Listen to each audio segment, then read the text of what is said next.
Well, hello everyone. I didn't see you there. I'm on civil law. Welcome back to our channel. We are continuing our coverage of the Sarah Boone trial. The woman is insane. No, actually, that's unfair. The woman is not insane. The woman is evil, and that was a mistake on my part. That was a fundamental characterization mistake. We should never confuse the two, and I did it bad by confusing the two. I have sinned against you by confusing the two, and I apologize. She is perfectly sane. She's just evil. She is evil. She is evil incarnate. There's something wrong with her soul, and so that is the problem. And yeah, she's evil. She's the devil.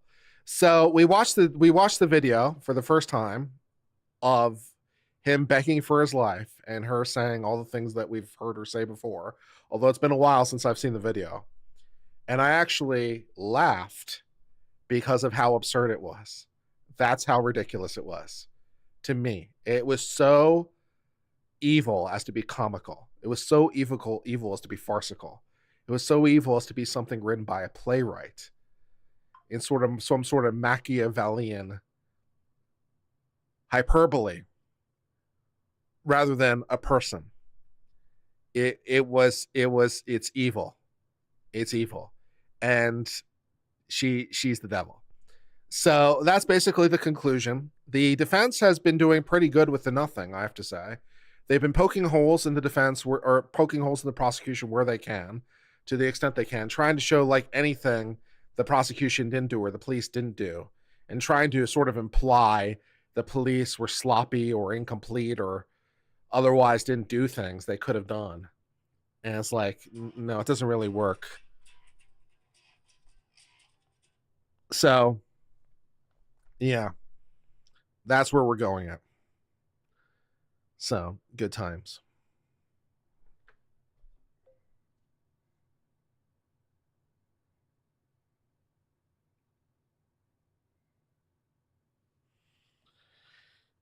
We are watching, of course, the trial.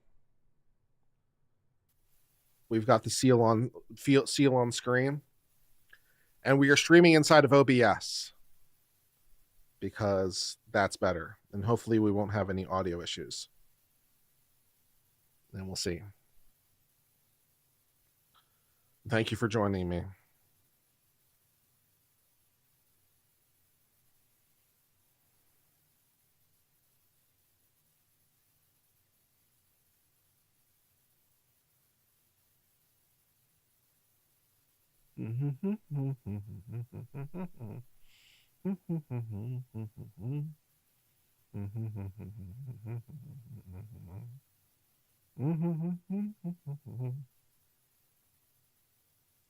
What I miss in the morning? You missed the evil being exposed. You missed the evil being exposed, basically, is what you missed this morning. The YSL trial, yeah, continues on somehow. I don't know. We're looking for a fairly long afternoon session today, to be honest, because we're going to watch the interrogation tape. So that's going to take a couple hours. So it's going to be a while. So we're going to watch the interrogation tape at the station, is what this afternoon session is going to be, and that's going to take the day. And they're already talking about it going past 5 p.m. And because they're talking about like 4, maybe 5 hours or 6 hours, like going to like 8 p.m., 9 p.m. or 7 p.m. It's like, I don't know. So we might have to cut it off early. I don't know. We might have to cut it off early and pick it up in the morning. We'll see how it goes. Because I have class tonight and I'd like to not miss it. So lunch was fine. Thank you. I had some of that breakfast casserole. I think I'm down to my last slice. And I had a very small piece of pecan pie, which was nice. So that was what was for lunch. Pecan pie is too sweet, though. It's too much sugar. Even a small piece is just too much sugar. So next time I'll have to go for something a little bit less sugary.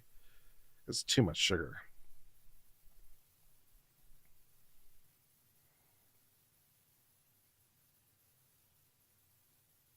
What kind of class? Improv comedy.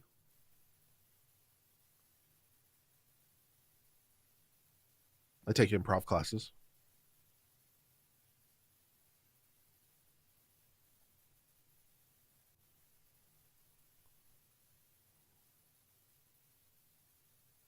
You have to have a good, strong black coffee to cut down the sugar. Fair.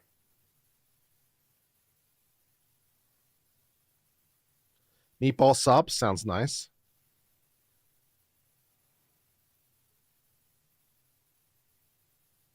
It's pecan. It's pecan. Do I think the defense is regretting this? I don't think so. I think they're doing fine.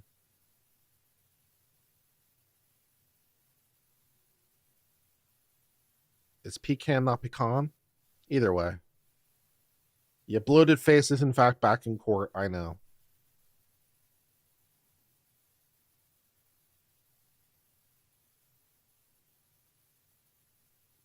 I'm trying to learn long form improv right now.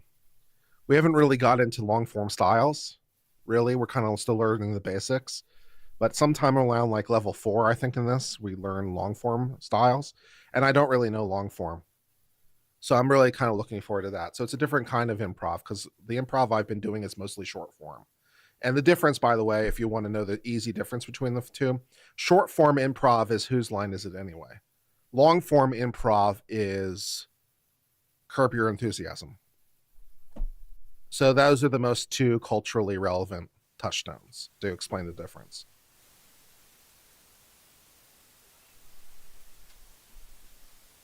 So I'm learning long form, and there are multiple different styles of long form, or multiple different forms of long form.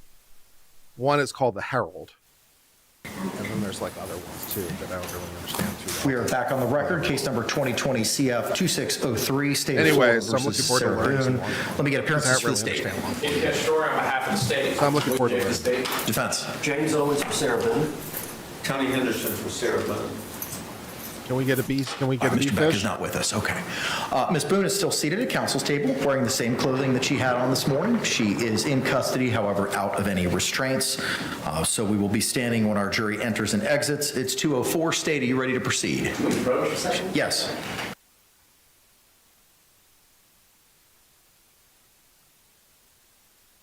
And that's also one of the reasons, like this morning, I was talking about this. One of the reasons this morning I was like, I riff on like the seal and try to like riff on it. Just try to think of ideas, right? They don't necessarily have to be great ideas.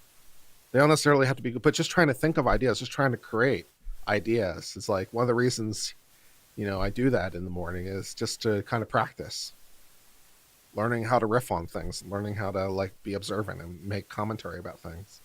It's fun. Recommended.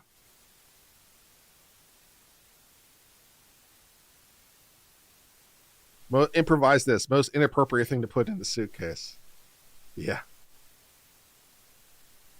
She looks like a character from Bob's Burgers. Feel that. I feel that. All right. Wait a second. Where? Oh, it's in filters. Gain. Okay. Yep. Gains up. Great.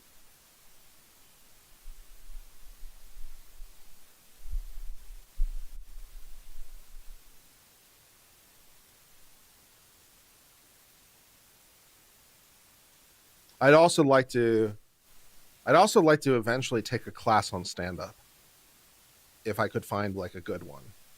Most people think stand-up can't be taught, but that doesn't make sense to me. It's like every other kind of art form can be taught. Stand-up can't be taught. That doesn't make sense to me.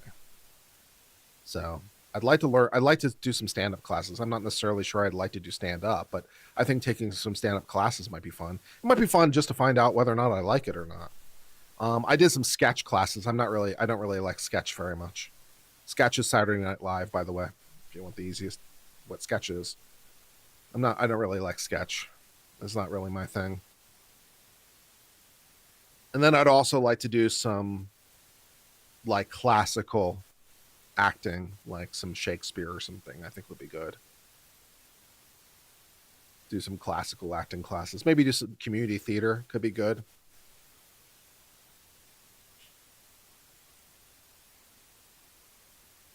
Yeah.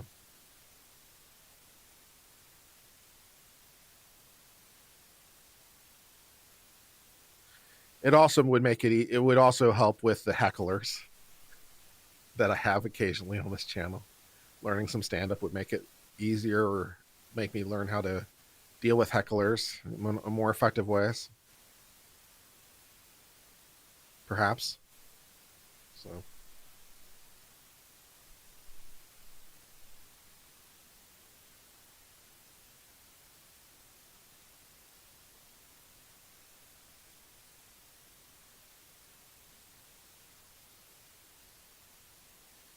Avoid the crowd work thing.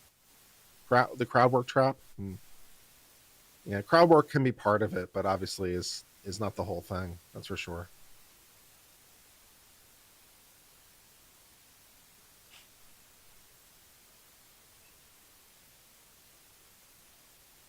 I watched Legal Eagle's video from earlier today about how this election is the most important election of our time.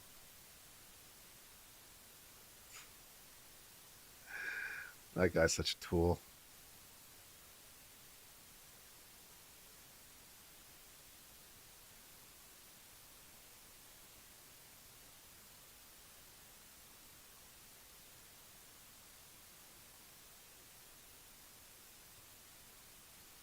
Maybe I'll make it big in Hollywood. Wasn't Samuel L. Jackson like in his 50s or something before he got involved in Hollywood? It happens. It happens. Late start Hollywood. Maybe I'll become a star. Could be good. Maybe you'll see me on the big screen. That's a scary thought. Yeah.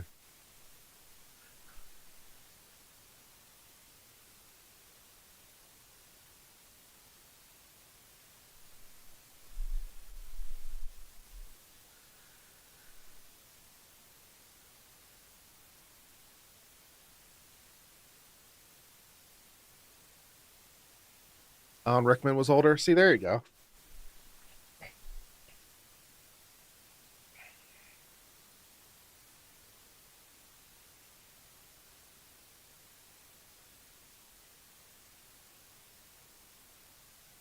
Alan Rickman's first part was Die Hard, and he blew it out. He blew it away. He blew it away. How can you be that good? Your first performance. How can you be that good your first time? He was unbelievable. He created one of the most memorable villains of all time with Hans Gruber. How are you that good?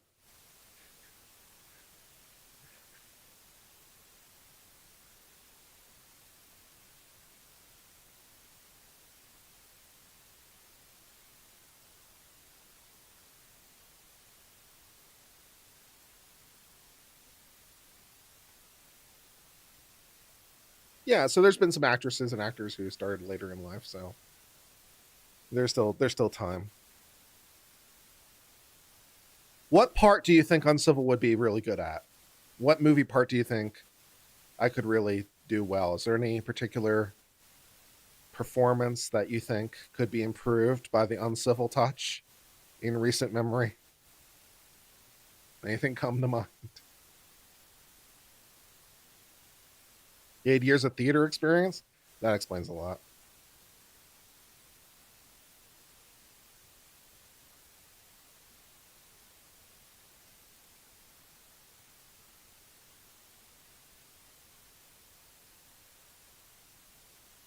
He was a theater kid? That explains a lot.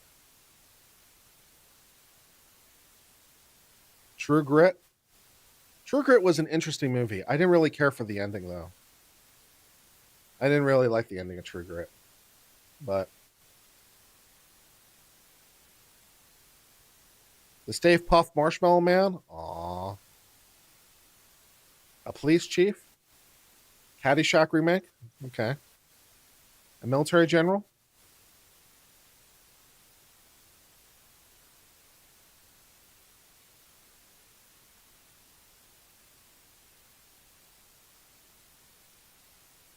Lost Boys 2.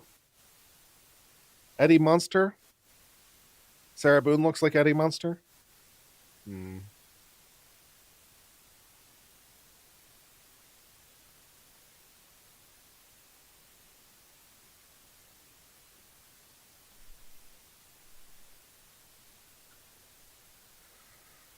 Rickman studied at RADA as well. There you go. Hannibal Lecter. Oh, I don't know if I could do that. Although his style does appeal to me. Because it's who is the what's his name? The star. What's the star for Hannibal Lecter?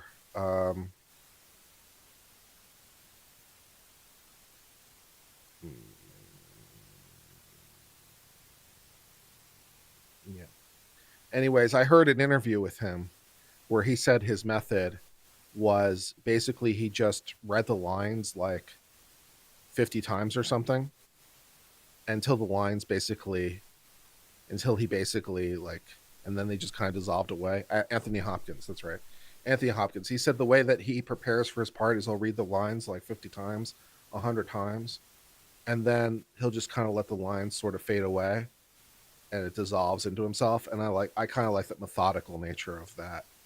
It's like very sort of methodical. He really just thinks through the line. He thinks it through it like 50 different ways or 100 different ways. And then he just lets the line, the characters come through the line. I'm like, that meticulous nature does appeal to me.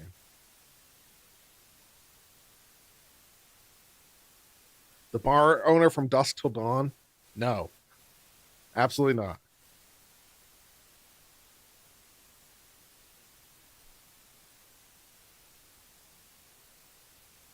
No, that movie does not need to be remade. Anyway, Bob Hoskins' role in remake of Who Framed Roger Rabbit? That's fun. Thank you very much, Monet, for being a member for 31 months. Do appreciate it. That's always appreciated. Thank you. Better than Jared Leto's method. Yeah, actors like Jared Leto are a reminder that it could always be worse. Yeah. A nice Chianti with some fava beans. All right, thank you all for letting me know the lay of the land with regard to those specific issues. We're going to bring our jury in momentarily and inquire to staying after 5 o'clock. Members of the gallery, good afternoon. The state is going to continue with their evidence presentation. I know this morning some cell phones were going off, or there was chattering in some cell phones this morning. I'm going to please respectfully request that you turn off your cell phones and not have any correspondence or communications orally amongst yourselves or anyone else in the gallery. I'm not going to allow any outbursts. If you cannot contain yourself, I'm going to ask you now to remove yourself. This is your one and only opportunity. If you cannot control yourself or there are outbursts, I will ask the courtroom deputy to remove you. Does anyone have any questions with regard to the court's instructions? If you're wearing sunglasses, I need you to remove them. Thank you. All right, with that, State, anything we need to address before we bring in our panel? One more thing. Yes, sir. May we approach? Yes. You have to remove sunglasses inside the courtroom? That's mean.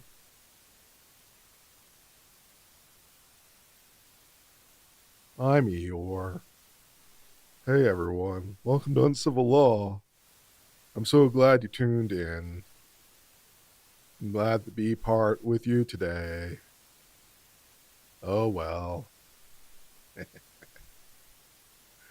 Yeah.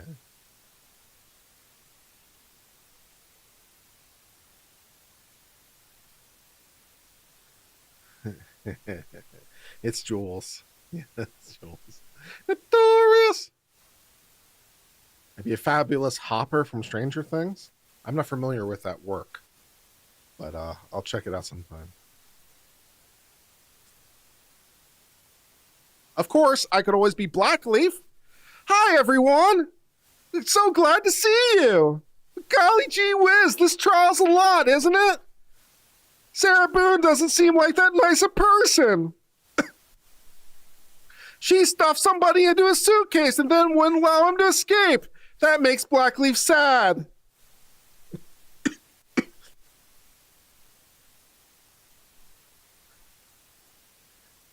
Blackleaf has an acid attack. Blackleaf would like to spit some acid on Sarah Boone. It would be an improvement.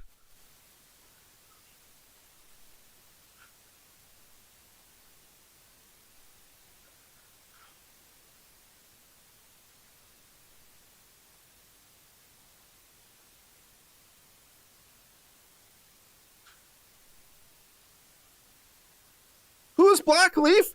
I'm Blackleaf. Well, golly gee whiz, guys. I'm so glad to meet you. I'm Blackleaf. I'm so happy to see you. You're my friends. I love you very much.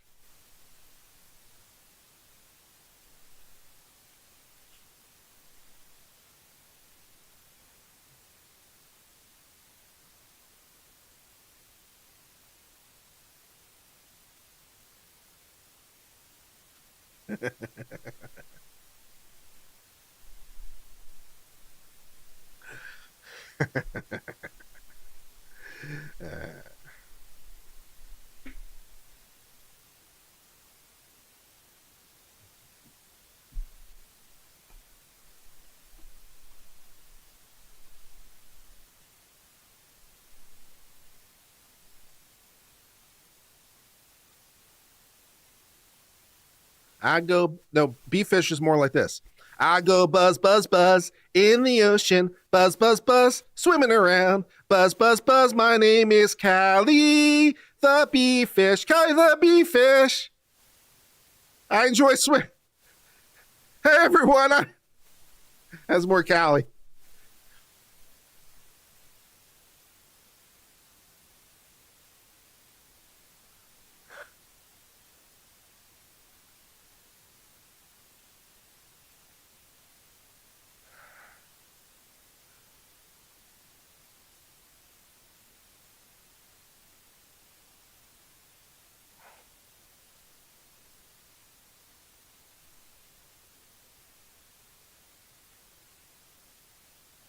I go buzz, buzz, buzz in the ocean.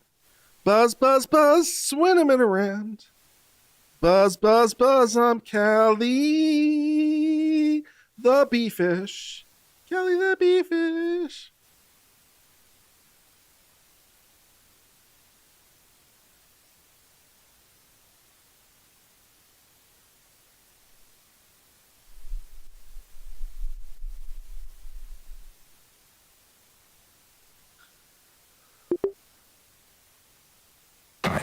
Thank you all for your patience. Ma'am in the back left, last row. Good afternoon. After conversing with the state and the defense, they've agreed and asked me to excuse you from this room. I understand that there may have been an outburst by you with courtroom personnel before the judge arrived on the bench this afternoon. If you would like to watch the trial, it is being streamed live. You can head to the 12th floor, get off the elevator, and head to the south side of the building. See the sign where it says Judge Michael Kranick, and it'll tell you which direction to go. You can pick up the phone, call my judicial assistant, Anita Barrios, and she can give you instructions on how to watch this trial virtually, okay? Okay, thank you so much. Thank you, ma'am. You got kicked out. Well, anybody doing it anyway. Okay, I bless you guys. I'm still the boss of the city. Oh dear, she's talking back. And trying to figure it out. Thank you, ma'am. And y'all heard what I said. Ms. Jones, you're fired. Have a good one. Please leave the room now. Thank you. Bye. To restate the court's prior Please positions. leave. If Be there's kicked anyone out. going to have any outbursts or cannot control themselves, again, I'm going to ask you to remove yourselves at this time. State, are we ready to bring in our jury? Yes, Your Honor. Defense, are we ready to bring in our jury? Yes, sir. All right, let's go ahead and bring in our panel. When the judge tells you, I need you to leave, you can watch it from somewhere else. Now's a really good time to mosey on by.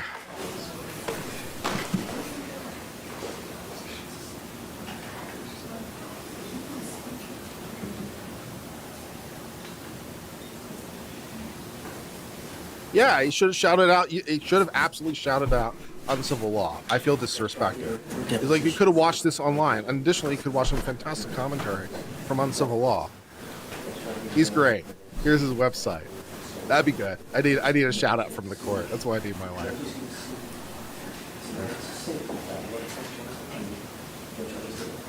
What did she say? She said something about working it out, something, blah, blah, blah, blah. You're entering.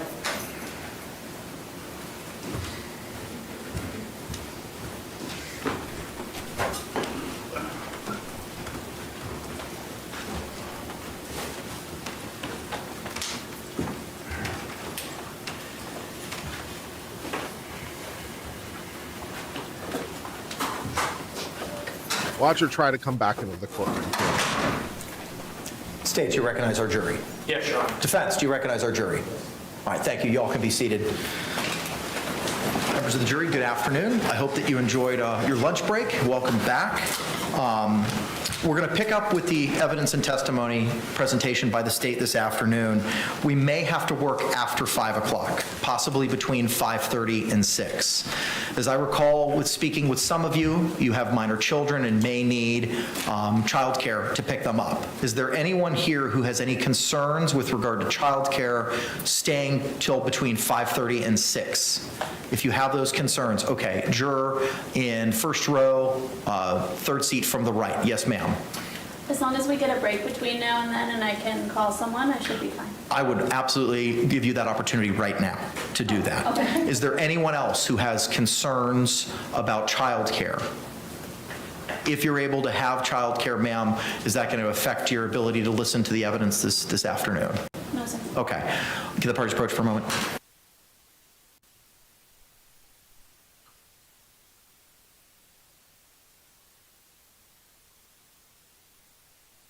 You need to know what she said?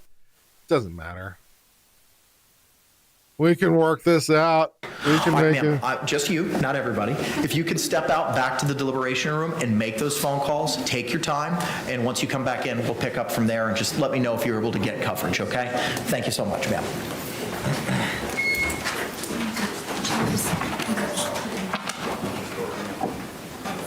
Y'all can be seated. Thank you.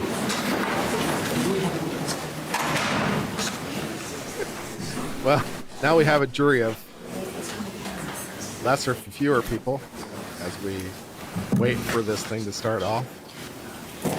We could do some more singing with Kurt, if that's a plus for you guys. Or we could do more voices with Kurt. I could try to imagine some more voices. We've got Blackleaf. We've got Blackleaf, the dragon. Dragonborn. We got Callie, the bee fish. We could do some other voices. Practice some my art craft.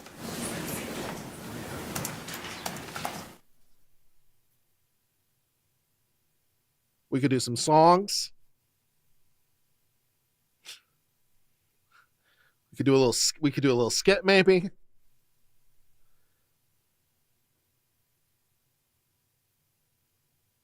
Yeah, 5:30 or 6. That's going to be tight. I really hope that if they go to 5:30 or 6, I can still get to where I need to be. Because that's 5 my time. I can still get to where I need to be. We'll see how it goes. I'm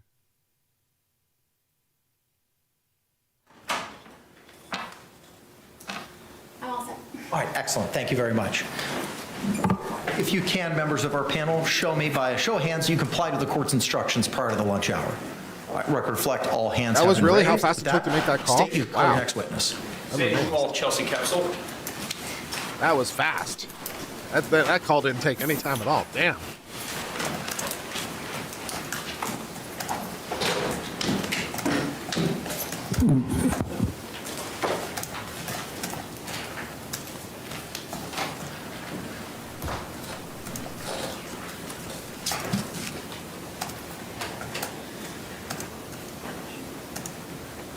Nicolas Cage. All right. Do you swear or affirm that the testimony you should give shall be the truth, the whole truth, and nothing but the truth, so help you God? Yes. Call the judge's judicial afternoon. assistant Could you and let me state know and my spell your schedule. name for the Yeah, I'm record, sure that's folks? going to go over real well. Chelsea That sounds like a Capsule. great idea. Let me call the judge and say, you know, this is a little tight for me. You think you could end it a little Koepsell. earlier? Thank you. You may inquire. Good afternoon, ma'am. Hello. Whom do you work for? The Orange County Sheriff's Office. And what is your position with the Orange County Sheriff's Office? I am currently a homicide cold case detective. How long have you worked for the Orange County Sheriff's Office? Since April of 2013. And what positions have you held at the Orange County Sheriff's Office during that time? So I began my career in uniform patrol, and then I moved on to the sex crimes unit as a detective, and then I moved on to the homicide unit as a detective. In the homicide unit, tell us, what are your duties as a homicide detective? To respond to obviously homicides and any death-related incidents. And what type of training do you need to hold that position? So I went to the police academy, and then after going to the police academy, I became a deputy, and then basically just having experience from other units and taking like homicide courses and like investigative courses to help me. Is continuing training a condition of not only your employment, but also holding your position in the homicide unit? Yes. How is it that you became involved in this case? So on February 24th of 2020, my partner at the time, Detective Scott Lowen, received a call. Our team in the homicide unit, there's 3 teams that have 4 detectives on each team with a supervisor, and then we have 1 sergeant. And so on that date, Detective Scott Lowen was basically screening calls for that day, and we were at the office, and he told me about the call. Are all homicide investigations worked in tandem with another detective? Typically, yeah. We normally always have a partner with us. And tell us, why is it that we do that? Well, honestly, it's more for court purposes if I weren't to be able to be in court. But it's also nice to just have someone else's perspective and training. We all come from different backgrounds, so it just kind of helps the investigation. Once you received the call on this case, where was the first place that yourself and Detective Lowen went to? We responded to the scene. And when you say the scene, is that 4748 France Court? Yes, I believe so. And when you responded to the scene, who did you make contact with first there? The first person I made contact with was Deputy Kayla Rodriguez. And was Deputy Rodriguez able to convey you certain information at that time? Yeah, she explained to me what had been said to her and basically what they have done. And this location that you responded to, was the defendant present there at that time as well? Yes, she was. She was outside. And did you make contact with her? Yes, I did. During that time that you were initially there at the scene, did you walk the scene with the crime scene investigator in this case? Yes, I did. And when you walk the scene, just tell us some of your observations. So when you first enter, immediately on the right, there's like a kitchen. And then if you continue down like a very small, short hallway, it opens up to the living room / dining room area. And so when I entered, I could see the victim, Jorge Torres, laying on the ground next to a blue suitcase. Did you work with the crime scene investigator to identify potential pieces of evidence for collection? Yes, I did. Did you also have an opportunity to speak with the defendant in this case at that time? Yes, I did.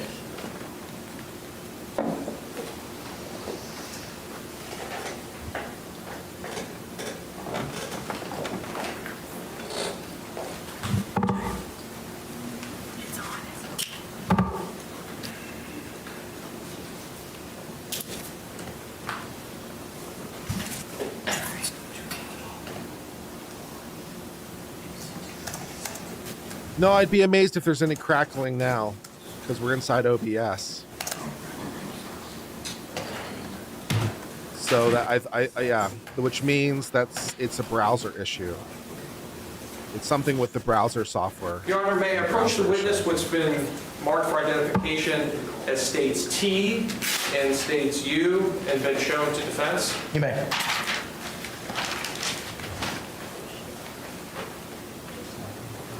Ma'am, I'm showing you what's been marked for identification first as states T. Can you tell me, do you recognize what that item is? Yes, I do. Tell us, what is that item? This is the first part of the interview that I conducted with Sarah Boone on the scene.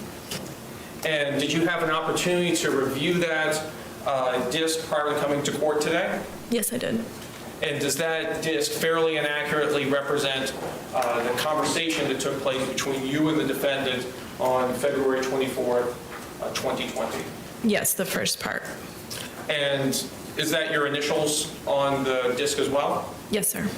Your Honor, at this time, I'd like to move what's previously been marked for identification as states T into evidence. Any objection? All right, what was pre-marked as states T will be received without objection as states Exhibit 18. Other than, I may have made a previous objection, other than pretrial issues. Yes, sir.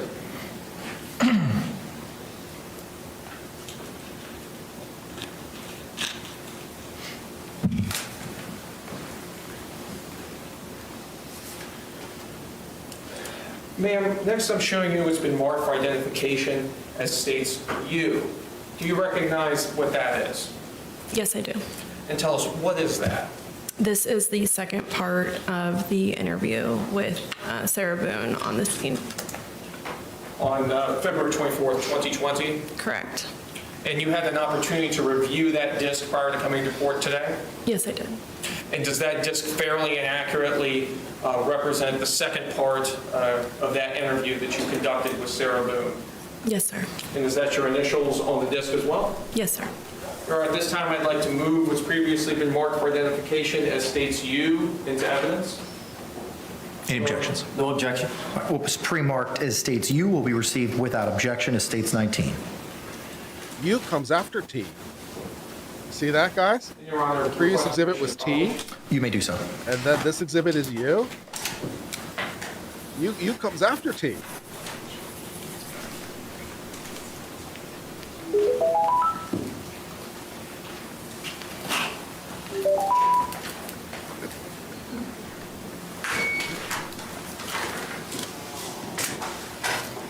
Oh, man. Sometimes what amuses you, you know? Oh, man.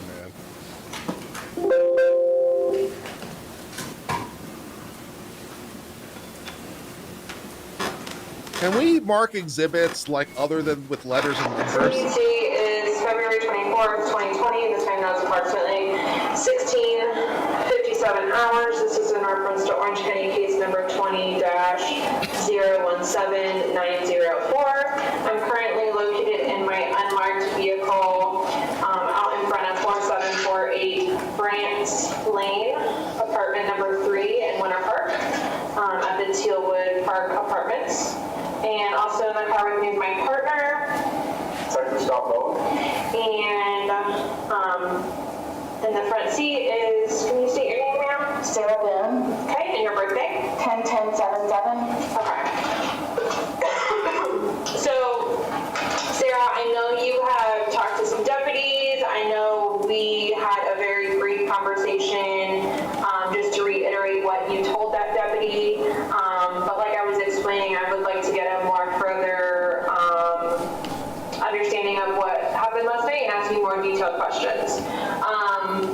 I am going to read you your rights, but Run away. Because that's how we do things. Okay. Guys, if it hasn't occurred to you up to this point, if they haven't occurred to you up to this point, when they're reading you your rights, guys, shut the fuck up. So you do have the right to remain silent, okay? Do you You should do that. Yes. Okay. Anything you say may be used against you in court. You have the right to talk to a lawyer before and during questioning without charge. If you cannot afford a lawyer and want one can be provided Ask for a lawyer. questioning without Charlie. Say you want to remain Has silent, anyone Sarah. ever promised you Damn anything it. to get you to talk to me? No. Do you understand what I just read you? Yes. Okay. So, last night you said that you and your boyfriend George were here at your residence and didn't really leave that day. You said that he went to the store to buy cigarettes. Yes. What time was that around? If you recall. Was it light out still, dark out? Yes, it was light out still. It's still light out, okay. But he's the only person that left and he came back, Yes. I'm assuming? Okay. It's right down the street. It's down the street, okay. And tell me what you guys were doing next, like what was happening? We had a bottle of wine. We painted, we drew, we did puzzles. Do you remember what wine you guys were drinking? It's Chardonnay. Okay. The bottles are in the trash. Okay. Chardonnay. Okay. And do you remember around like what time this was that you guys were sharing the bottle of wine, painting, doing puzzles? I'm gonna say 4-ish. Okay. And was this before he went to the store or after? I'm sorry. Had he already gotten home from the store at this point to buy the cigarettes? Yes. Okay. So it was around 4 p.m. Ish. Ooh, this button works now. And you guys were doing Puzzles are okay. listening Yeah. to music, enjoying each other's company. And all downstairs, upstairs? Where did you guys? Downstairs. Downstairs, okay. We usually sit on the back porch because we smoke. You know, I was smoking inside, so. Okay. And who was here last night? Was it just the two of you? Mhm. Yep, okay. No one ever came over at any point? No. No? Okay. We called his daughters on FaceTime. Okay. We were just literally just enjoying one another's company. Okay. And you guys share the phone that you have, Yes. correct? Okay, and the phone's located in there, I think, in the Yes. dictionary? Yeah. Okay. So tell me what happens next. You're painting, you guys are doing this puzzle together, you obviously finished a bottle of wine. Yes. Did you have 1 or 2 bottles of wine? Well, we had one previously that was maybe not even half full. Okay. But then, So you finished that one and then you had the full one? yes. Okay. And sorry, what was the question? What did you guys do next after the bottle of wine? Like after you Well, we finished the wine? We had the bottle of wine while we were doing our arts and crafts. And from there, just waiting, we were puzzled out, we were painted out. So, being silly, let's play hide and seek, which we had played before.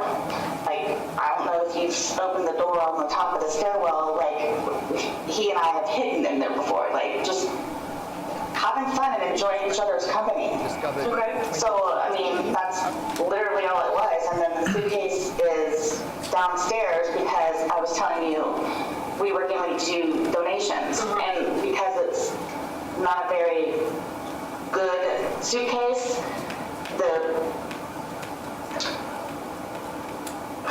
what was the question? I'm sorry. You were just explaining to me the night. Oh, he decided to hide in there. So, being silly, he and I were sitting there laughing at it, like with him in there.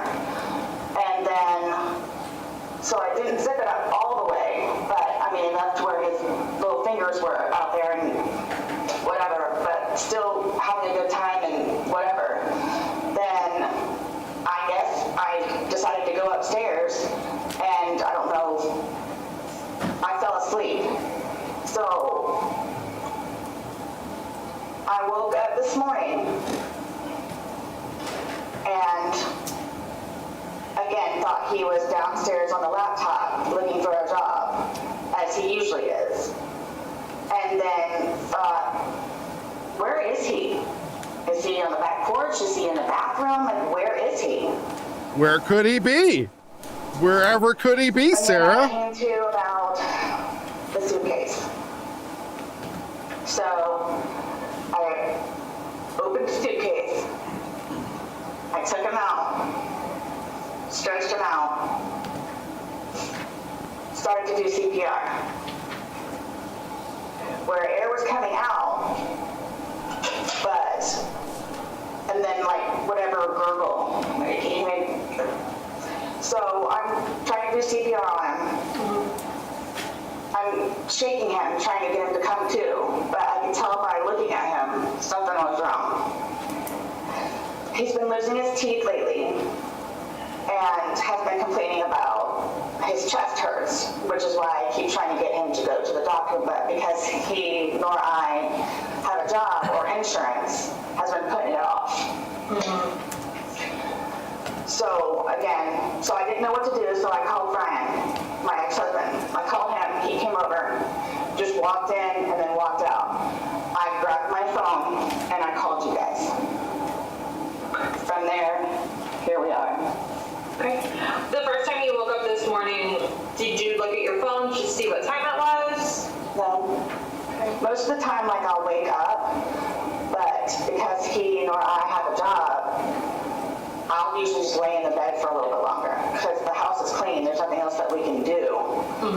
Me thinking he's on a laptop looking for jobs, I can't use a laptop. So most of the time I'll just stay in the bed and Why not? collect my thoughts and get ready for the day.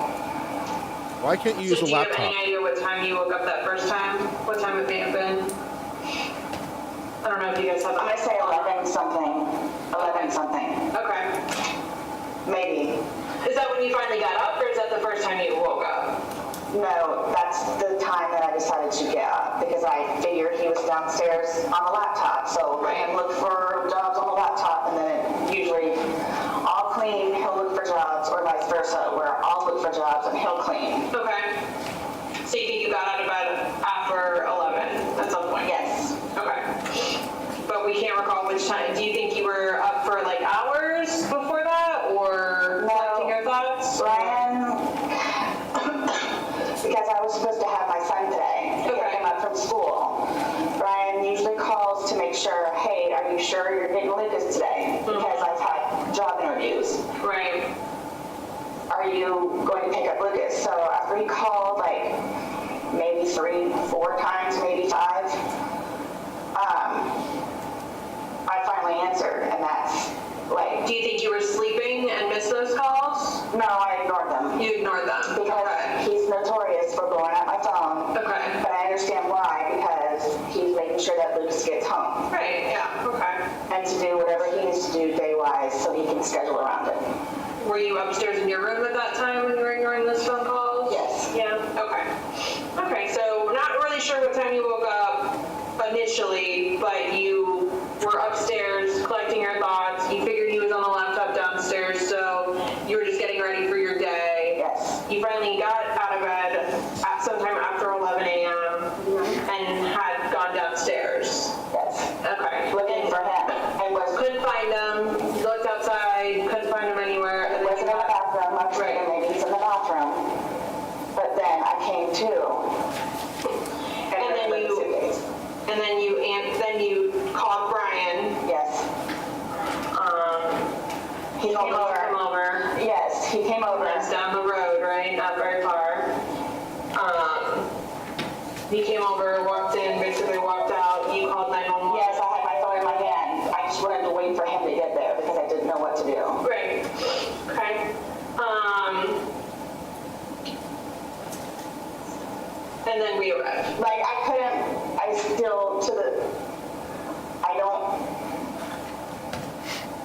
don't know what happened. Like, I don't know what happened, but like, my whole thing is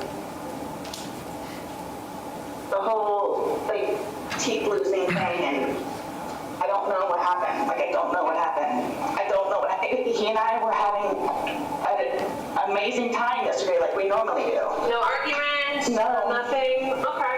And the thing with him, though, is, which is why we've been doing puzzle. I'm going to press X to doubt that you were both having an amazing time. Yeah, I'm going to press X to doubt on that one. Okay.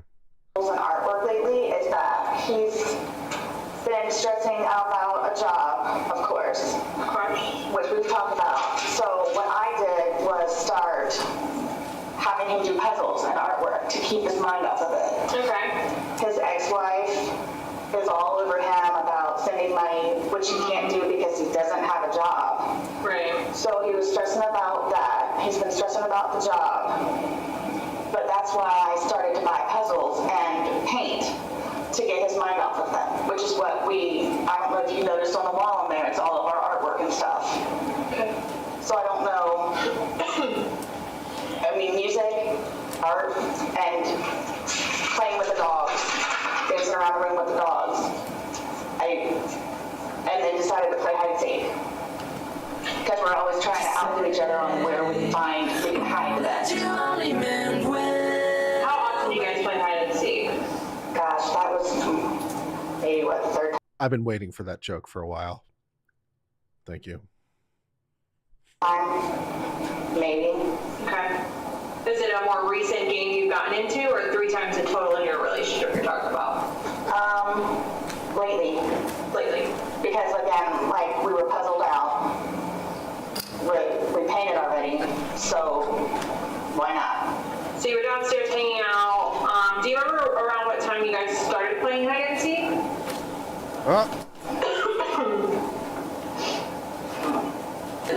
Honestly, I don't. Remember if it was dark out? It was dark. Okay. It was dark.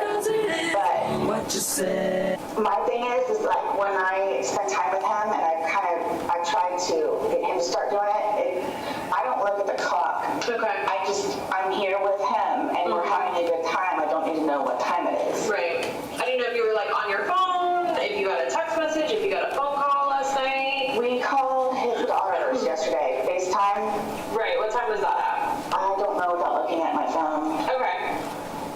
But I ended up, Would that be the only activity that you had yesterday on your phone? I called Lucas. I talked to Lucas. He's my son. Okay. I always call him. Morning? No, it was evening. Evening? Okay. But I'm just trying to help you, like, remember something you did right before hide and seek that would help you remember a time or give us a good time frame. So that's important for, us to know. We want to be able to tell the doctors that. I don't know, to be honest with you. Okay. So when you called Lucas, was it before or after hide and seek? Before. Okay. And when you called and FaceTime his daughters before or after hide and seek? Before. Okay. And did you call the daughters first and then Lucas, or Lucas first and then the daughters? I never talked to Lucas, but then we talked to the daughters afterwards. Okay. And I don't remember if she called us. No, I know he called Cookie. But yes, we called her. What are the For those of you who don't get the joke, because Taylor's only halfway there. Yeah, they played that song during an SNL sketch where Bill Hader and Andy Samberg shot each other over and over again. But the name of the song is Hide and Seek. So that's the joke. 2 daughters' names, or just one? Did you say one He daughter? has 3 children. It's Anna, Cookie, what her real name is Destiny. And then he has a handicapped son, Georgie. Okay. Who did you call though yesterday? Who did you call? Cookie, And what is Cookie's real name? Destiny. Does she have his last name or something else? It's Torres. Yes, she remarried, but I don't know her last name. Okay. Okay, so you know it's dark out, but you're not really sure what time it is. You play hide and seek. How long did you guys play hide and seek before he decides to get there it is. into the suitcase? Wasn't really. I hid upstairs in the shower. And then came downstairs because I was tired of hanging out in the shower. Okay. So that's when he was playing around in the suitcase. So, because we both thought it was funny that, oh yeah, well, I'm gonna zip you up. You didn't come look for me. So, again, it's a broken suitcase, but... What do you mean by broken? It's only got one of these. But because I didn't zip it up all the way, he was doing the...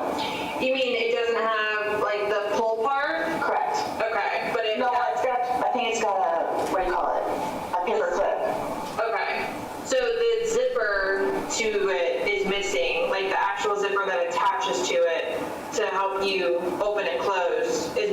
think, but you think a paper clip was on it instead? I believe there's a paper clip on it, because I know that the last That's time. what you used to like help assist you? Well, or you can just stick your fingers in there and Right, yeah. unzip it yourself, which is why I did not zip it up all the way. Okay. So how much did you zip it up? I mean, I don't really know. You said his fingers were able to stick out? Yeah, two fingers. Okay. Yeah, so I'm figuring he'll get it. But then I wanted to go upstairs and waited for him, and eventually I guess I fell asleep. I had the dogs in the bed with me, was warm, and then fell asleep.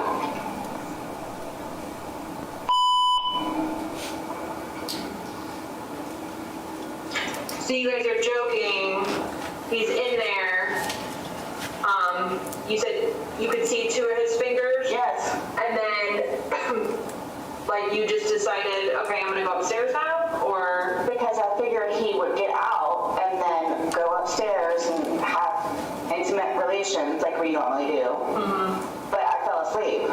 Okay. And he never came. Yes, it turns out that people were voluntarily having sex with this woman. Blah. Blah.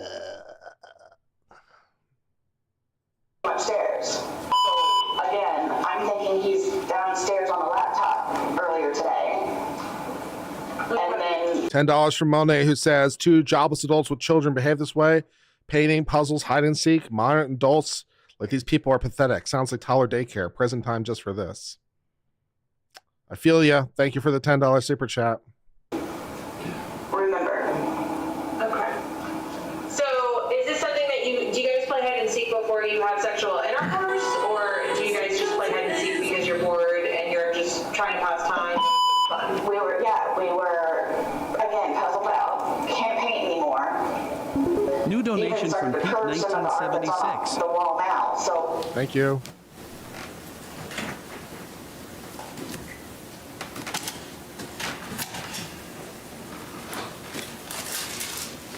Appreciate the donation. Thank you very much.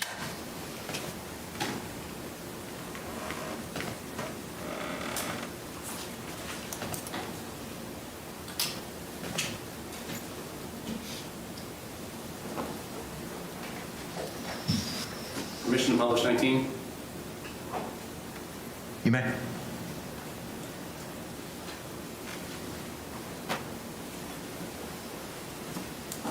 Today's date is February 24th, 2020. The time now is approximately 17:16 hours. This is in reference to Orange County case number 20-017904. My first recording on a separate digital recorder, the memory became full and we could no longer record.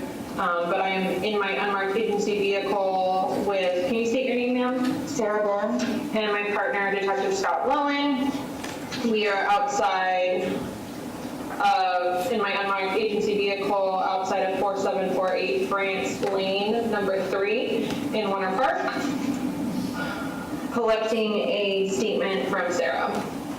Okay, Sarah, just for recording purposes, because it did technically stop and I wasn't able to say the time that it stopped prior, we have not talked anything further, not on recording. Correct. Okay, and you do understand that you don't have to speak with me if you don't want to, correct? Yes. Invoke your right to remain silent, Sarah. Right. Damn it, So Sarah. I think I asked you, my last question was, and I'm not sure if you may have answered or not, but my last When the police tell you you don't have to talk to them, no, that's pretty fucking big clue. You know, it's funny. It's kind of funny because when Miranda was being decided, like, people were freaking the absolute fuck out. Like, the police officers were freaking the fuck out. If you go back and read, like, when they were debating Miranda, and like, they were freaking out. If we have to tell everyone their right to remain silent, no one's ever going to talk to us again. It didn't turn out that way. People suck ass. This is so stupid. Question was, you guys were just playing to have fun, and it wasn't like something you do right before like sex thing? No. Or it's just because you were being silly. Okay. But you do say that you are intimate. Are you guys intimate every single night? No, not every single night. Okay. But I mean, did you think it was gonna happen last night? Yes. Did you guys talk about it, or you just assumed like, oh, we're probably gonna have sex tonight? Yes. Okay. Which is normally after we do the puzzles and artwork and everything, yes. Okay. We were just having a good time. Okay. All right, guys, I have learned the secret to a girl's heart. This is what I've been doing wrong all these years. Puzzles, art, then sexy time. Ladies, if you've been looking for a new puzzle buddy, woo! Just enjoying each other's company. And so, dancing with the dogs. At any point, when he was in the suitcase, did you hear him say, please let me out? No. Was he? We were laughing about it. Yeah, okay. Did you make any jokes about it? Oh, you're in the suitcase, but I know you had said that you were left upstairs and he didn't basically come find you. Did you make any jokes about, oh, okay, well, now you're in the suitcase? No. Okay. But I'm assuming the game was over, like you guys weren't gonna continue to play hide and seek anymore? Like you went upstairs and went into the room? Right, waiting for him. And you said you laid down? Yes, the dog's spread in the bed. Do you guys sleep together in the room every single night? Yes. Yes? Okay. Okay. And which side of the bed do you sleep on? It's okay, here's the bed. I'm on the left side, he's on the right-hand side. Because I've got Lucas's pictures over here, he's got his kids' pictures over here. Is that a good first date? Is that a good first date? Hey baby, we're gonna go back to my place and we're gonna do puzzles and arts and crafts. It's the new Netflix and chill. It's the new Netflix and chill. I've got a 300-piece jigsaw puzzle just for us, baby. Okay. The door or closer to the other? Are you closer to the door to exit your room, or is he closer? He is. Okay. So where the pictures of Lucas are on that side, that's your side? Correct. Okay. And is that where you slept last night? Did you sleep in the middle of the bed? Did you sleep on your side of the bed? I slept on my side. Your side? Okay. And I noticed there's like one pillow on the bed, and then there were like 3 up against the closet. Are those his pillows, and he brings them into bed, or what's? No, when I woke up, what I normally do is, I don't know if you noticed the mice that we have in there, Lucas's mice. But I'll make the bed, clean the mouse cage, and then go downstairs. Okay. So what I'm mice? saying is that normally I'll fix up upstairs and then I'll head downstairs. Okay. So that's why those were over here, was because I was trying to fix up the bed a little bit. Okay. Okay. Were they in the bed prior? Like when you went to sleep, how many pillows were in your bed? We only have the 2. You 2. Okay. Well, it's the 2 white ones and the king-size ones. When we watch movies, we'll put behind the white one, and then the bird pillow just goes in between everybody else. Okay. Do you use one pillow to sleep, or do you each have one, right? Is that what you just said? Yes. Yeah. Okay. Sorry. Okay. Okay, so you just basically didn't finish making the bed, is my understanding. That's why the pillows are up against there's like 3 pillows up against the closet. Yes. They're like standing. Yes. Okay. Because I'll move all the pillows off, and then I'll shake out the bed, and then put everything back together. Okay. Okay. And did he say anything to you while he was in the suitcase? I know you guys were laughing, joking, but was any jokes made? Was anything said? No, nothing negative or anything like. I'm telling you, just anything that he said. Like we were laughing about it. I mean, Yeah. and I waited for him upstairs. Did you tell him you were going upstairs, or? That's not really what was on the tape, Sarah. I literally went upstairs to wait for him. Was the line, was it all gone at this point while you guys were playing hide and seek? I think so. Is it, at that point, I mean, I don't know how often you drink, but would you say that you were under the influence and he was under the influence, or? Well, I mean, we weren't drunk. Weren't drunk, okay. We weren't drunk. I mean, we had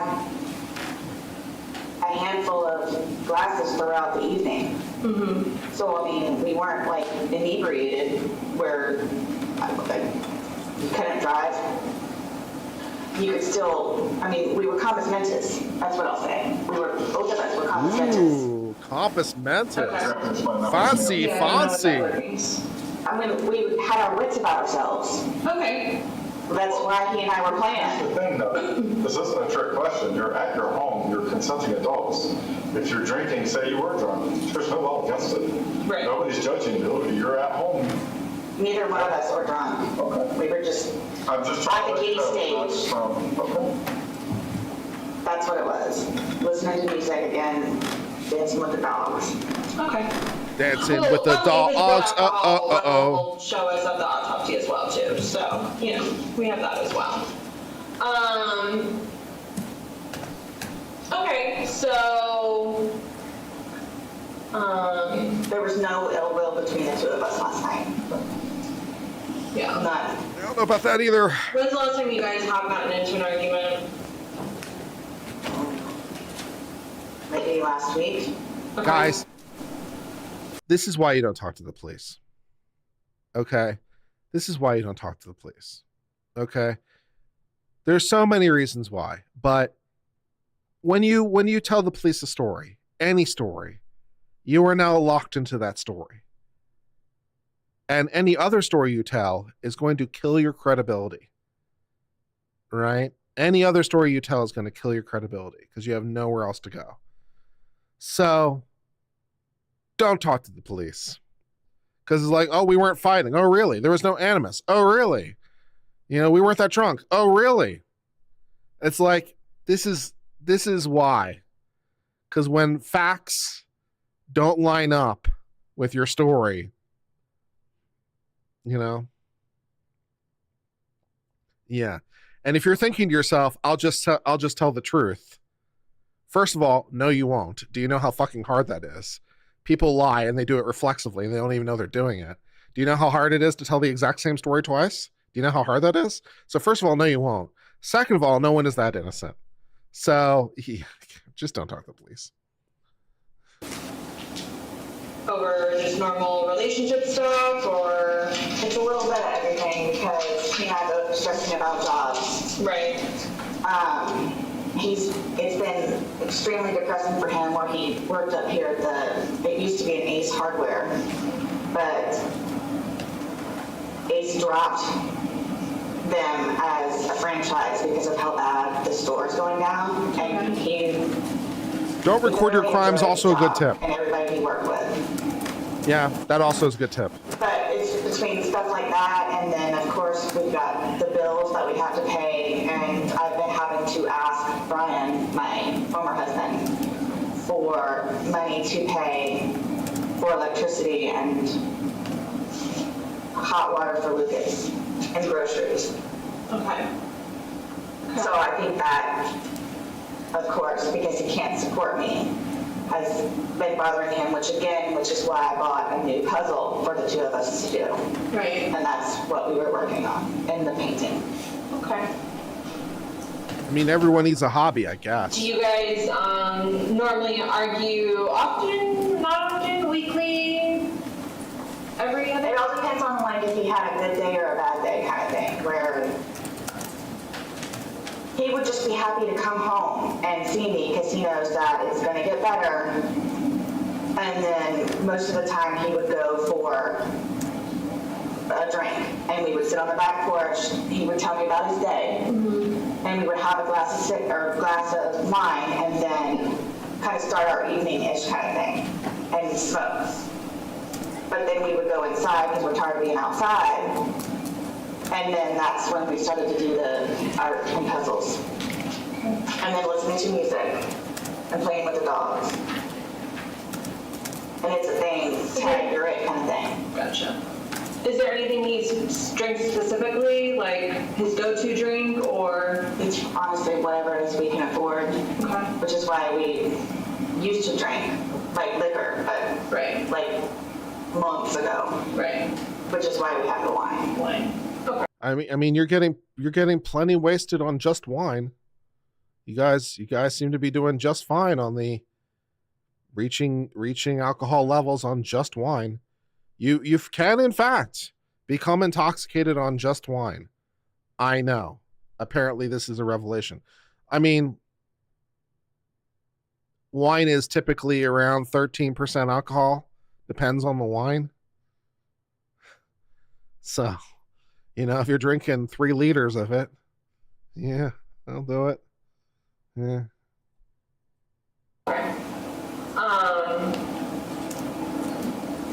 What did you guys make for dinner last night? He made a pork sandwich with cheese. And what was it that I ate? I think I made a sandwich. And some chips. You guys didn't have to go out and get anything? You had everything here? Yes. Like a sandwich, like a deli sandwich, like deli meat sandwich, or do you think you had pork ham? Like a ham? I made a pork one the other day for him and Lucas, and they were leftovers. So he had that. He made a pork loin sandwich with cheese, and I had there's ham in the Ham sandwich with chips. Okay. Does he normally come up to bed, or will he do the typical guy thing where he's downstairs and will fall asleep on the couch? I mean, he's done that before just because of his crappy day that he had, but yes, we sleep in the same bed. You normally sleep in the same bed. Do you guys go to bed at the same time? Most of the time, yes. But because he's been very excited about looking for a job, he might stay downstairs for half an hour, 45 minutes, and then would come upstairs, and he and I would watch movies together. Until it was just, okay, there's no more movies that we want to watch. And then we would just turn the lights off and go to sleep. Last night, when you said you went upstairs, do you have like a ritual that you do prior to going to bed? Like you brush your teeth, wash your face, put on TV? Is there any like normal things that you do? Me and myself? No. I mean, I'll go upstairs, maybe like rinse my mouth out with Listerine. Okay. Do you recall what you did last night? I just got in the bed with the dogs. Okay. Waiting for him. And how long do you think you were up waiting for him until you passed out? I wouldn't say I necessarily passed out. Oh, obviously. Yes. He knows too that I'll go upstairs sometime because of how tired I am. Which is why he'll just give me my space a little bit. Maybe I'll watch a show and then he'll come upstairs. So, I mean, like out of the ordinary. No, I know, but last night, how long do you think it was prior to you falling asleep? Oh. Like, how long did you wait up for him? Maybe 20 minutes. Yeah, 30 minutes. send some money on PayPal. I literally dozed off. Warm in the bed with the dogs, waiting for him. Curl off. That's nice. I didn't even bother turning the TV on. Just got in the bed. He knows too that I would go upstairs because of how tired I am. He knows. Like, I'm mentally exhausted. So. Who usually gets up first? I mean, are you an early riser? Is he an early riser? Or he's usually an early riser? Yeah, he has to be at work by 8 o'clock, so he'll usually wake up at like 6:30-ish if I don't have Lucas. How long has he been out of work? Gosh, maybe, well, he did some odd job stuff up there. But I think his last day was like Friday 2 weeks ago. So he hasn't worked in about 2 weeks? Yes. And during that 2 week period, has he maintained just his body naturally wakes up early, or does he? Yes, it's his body clock. Okay. What time is that normally? Like 6:30, 6:45-ish. But again, if I have Lucas here, I have to take him to school, so we're up at like 6:30. I'm feeling really like weird, guys. Like lightheaded. Like I feel really weird right now. You feel like you're gonna be sick? No, I'm not sick. Just I don't know. Do you need food? I haven't even fed my dogs today. The mice need to be taken care of still. I don't think they have any food. But again, I'm thinking it's upstairs on the laptop, so he can use the laptop, and then I'll use the laptop afterwards. So it wasn't when you woke up this morning, it wasn't out of the ordinary that he wasn't there? You didn't wake up this morning and go, oh, where's George? You woke up thinking, okay, George got up like he normally does before me. And it's downstairs on the laptop looking at jobs. You had made a comment earlier that he's losing his teeth. Yes. I think we don't know. I think that's one of the things subconsciously that has been really on his mind also, is that he keeps losing his teeth. Like, he just would break off, he lost the whole molar or something in the back the other day while we're eating. And then he keeps talking about how his chest, and I'm blaming it on stress. Yeah. So I don't know what that is. I don't know what the teeth thing is. I know it can't be a good sign. You said he got into, you said an argument, but he had a bunch of facial injuries where he had reconstructive surgery? Yes. So he and his brother got into a fist fight? Oh my gosh, it was horrific, yes. Was it, I mean, usually when you have that much damage, it's more than just a fist fight. His brother hit him with something? No, wait till you guys see Mo. Mo is a gorilla. Like, he's... It is possibly that's what's causing the teeth to get messed up? Did they have to do work on his teeth or his jaw or Just anything? his eyes. His eyes. Just the oral sockets? Yes. Well, and they fixed his nose too. Okay. Now, the damage to his eyes, is that still, I mean, is it noticeable or? No. Okay, so when they fixed the sockets, they came back and you couldn't tell that they had been damaged? I couldn't tell, but his children recognize it, where they say he doesn't look like the same dad. Okay. But to me, I've never noticed it. No other damage to the jaw, the forehead, anything like that? No. It was just his eyes and his nose. Bless you. You said he's been complaining of chest pains? He had mentioned it a couple times, where I'm just blaming it on stress, but again, I kept trying to encourage him with or without money, go to a walking clinic. Yeah. You'll eventually get a bill. But the teeth thing has been worrying me also, and I didn't want to say anything to him about it. But we were in the process of eating dinner, and a tooth comes out. Yeah. That's scary to me, and a red flag if you ask me. Well, this is the reason I was asking what you guys had for dinner last night. What is his dietary habits been lately? I mean, he looks super thin to me. Now, I don't know George, but he does not look like he's an average weight. He eats, believe it or not, like a horse. Like he'll eat like 4 or 5 times a day. Again, one of the things that has been concerning me, which you will be the first people that I actually say this to, is his weight for the amount of food that he eats throughout the day, how he doesn't gain any weight. He and I and Lucas going out to Publix every time we step on the scale, and he continuously loses weight. Well, I don't even want to step on the scale anymore. How long has this been going on for? Months. So way before losing this job? Yes. It's been ongoing. I mean, I'm not going to say months, I can say at least a good year. Okay. And he eats like a horse. And you said you don't know of any drug history? Since I've been with him and known him, he's never done drugs. But I know him growing up in Philadelphia, he had a bad stint with marijuana and alcohol. Uh-oh, the devil's lettuce, baby. His children and or his ex-wife, she will tell you. His family will tell you. But since he's been with me, no, I have not. He's never done drugs on him.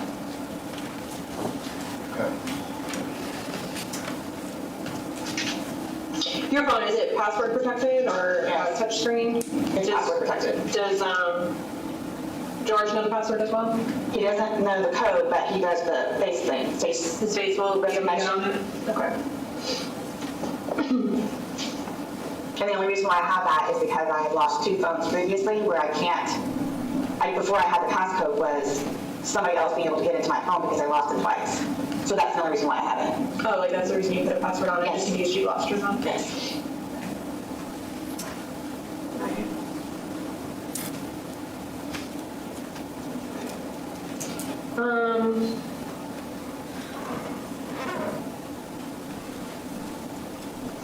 Okay, so do you recall what time you went to bed?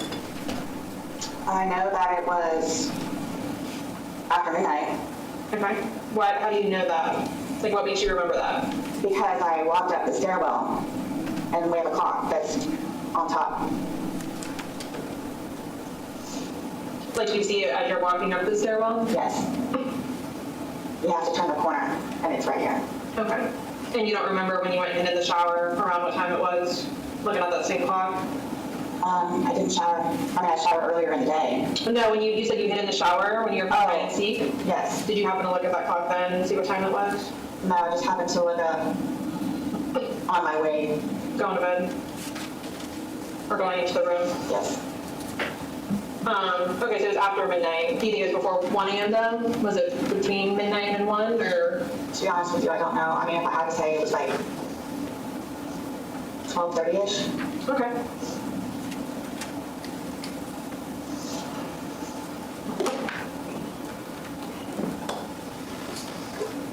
Okay, and when you went upstairs, you and George were no longer having a conversation, laughing about the suitcase. You just decided to go upstairs. No, we were laughing about it. Okay, so you continued to joke about it as you were going upstairs, thinking he'll just get himself out, and then. Yes, that's why I didn't close it all the way. That's why I didn't close it all the way. I'm like, he'll be up here in a minute now. But then I guess I dozed off. Oh dear. And again, I'm thinking he's downstairs on the laptop this morning. Oh dear. Because he gets out of there before me most of the time.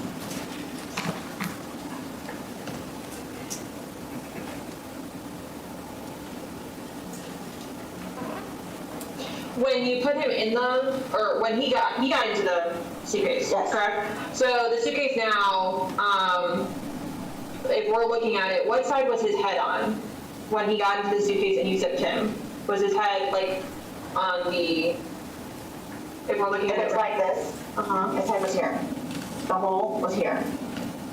So his head was closer to where? Yes. Like when you close it, his head was closer to where it's closed? No, that's where his head's here. This is him doing the finger thing over here. Right, so his head is closer to where you can close it. So when you close it, his head is on that side, or his head is on the opposite side of where you close it. Because there's obviously an open, there's when the suitcase is open, and then when it's shut. And it's obviously, the zipper's on opposite sides. So if you do this, yes, his head was here, where the zip part was. Okay. Okay. But again, that's why I didn't zip it up all the way.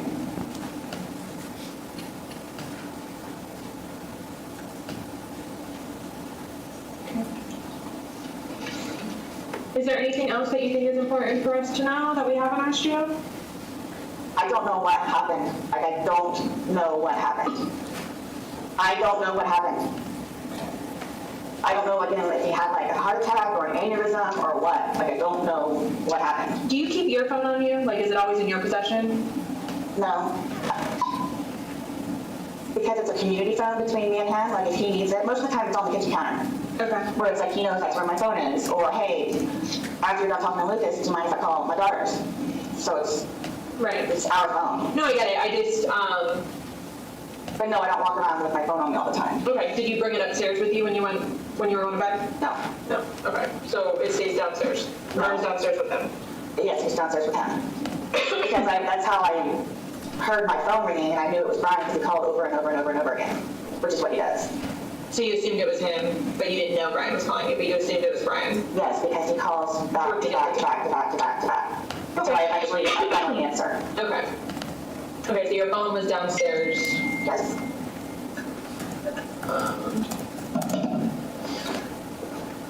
Okay. Yeah.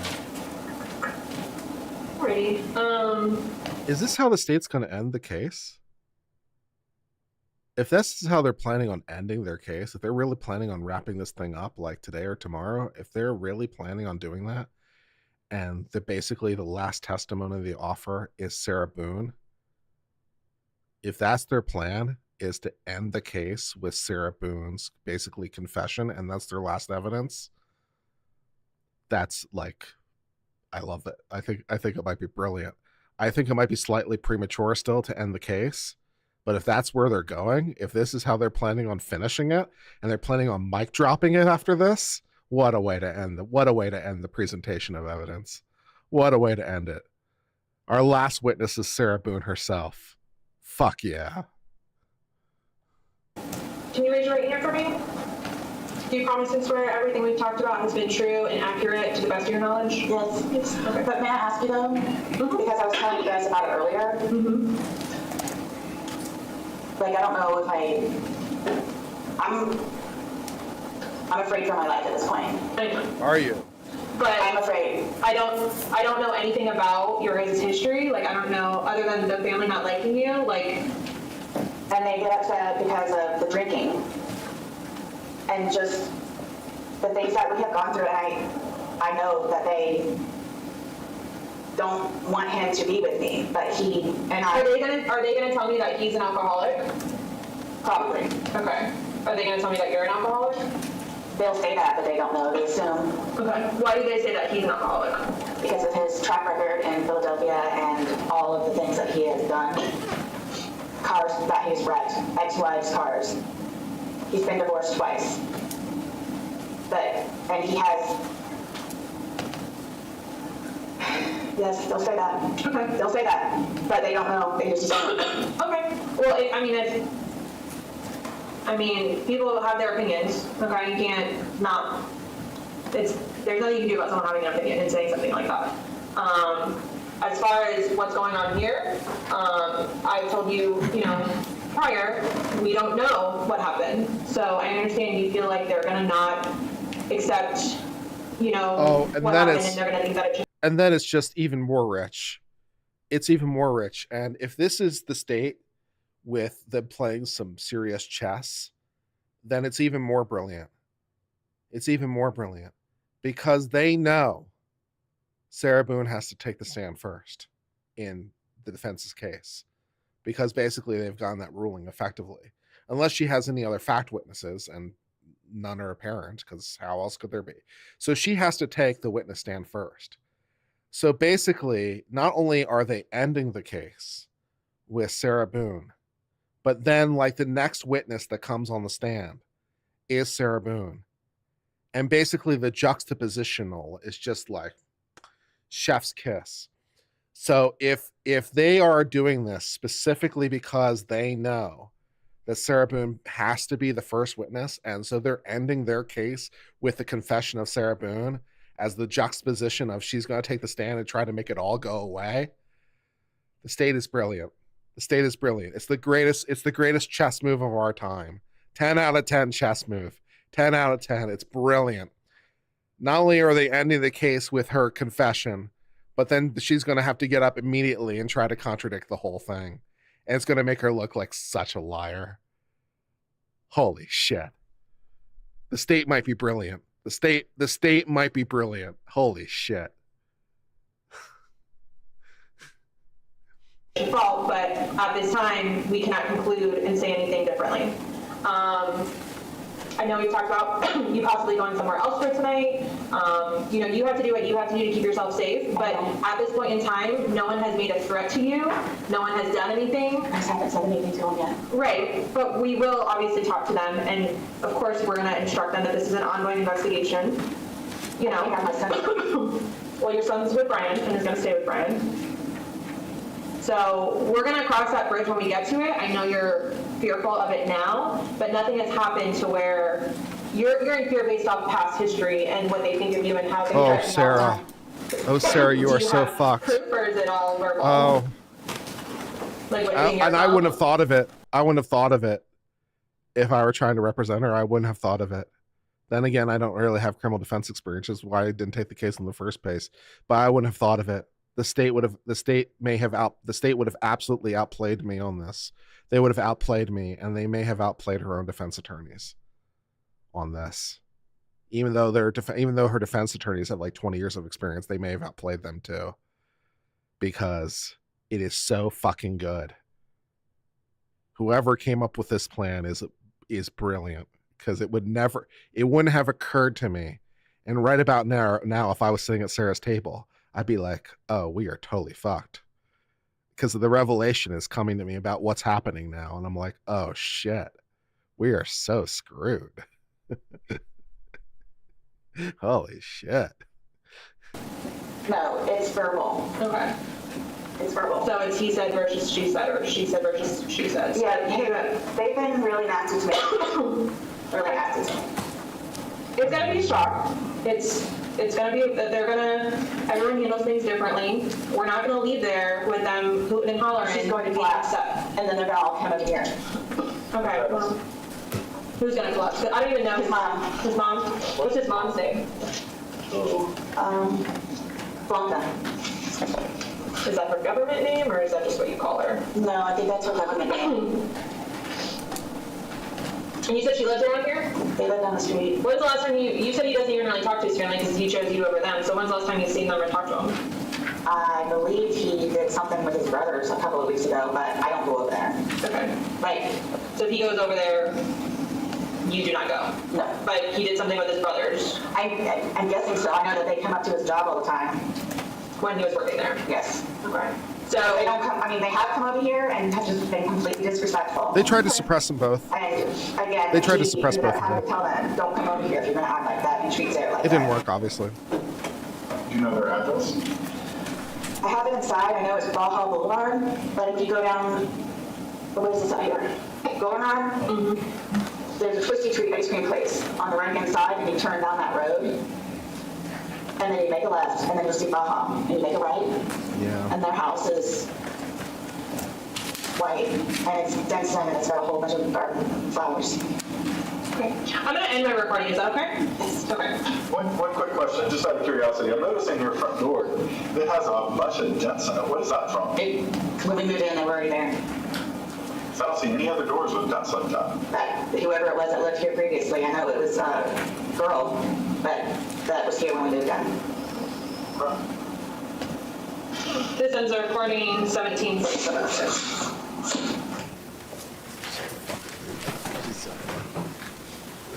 The prosecutor's living it. Prosecutor's living it. Holy shit.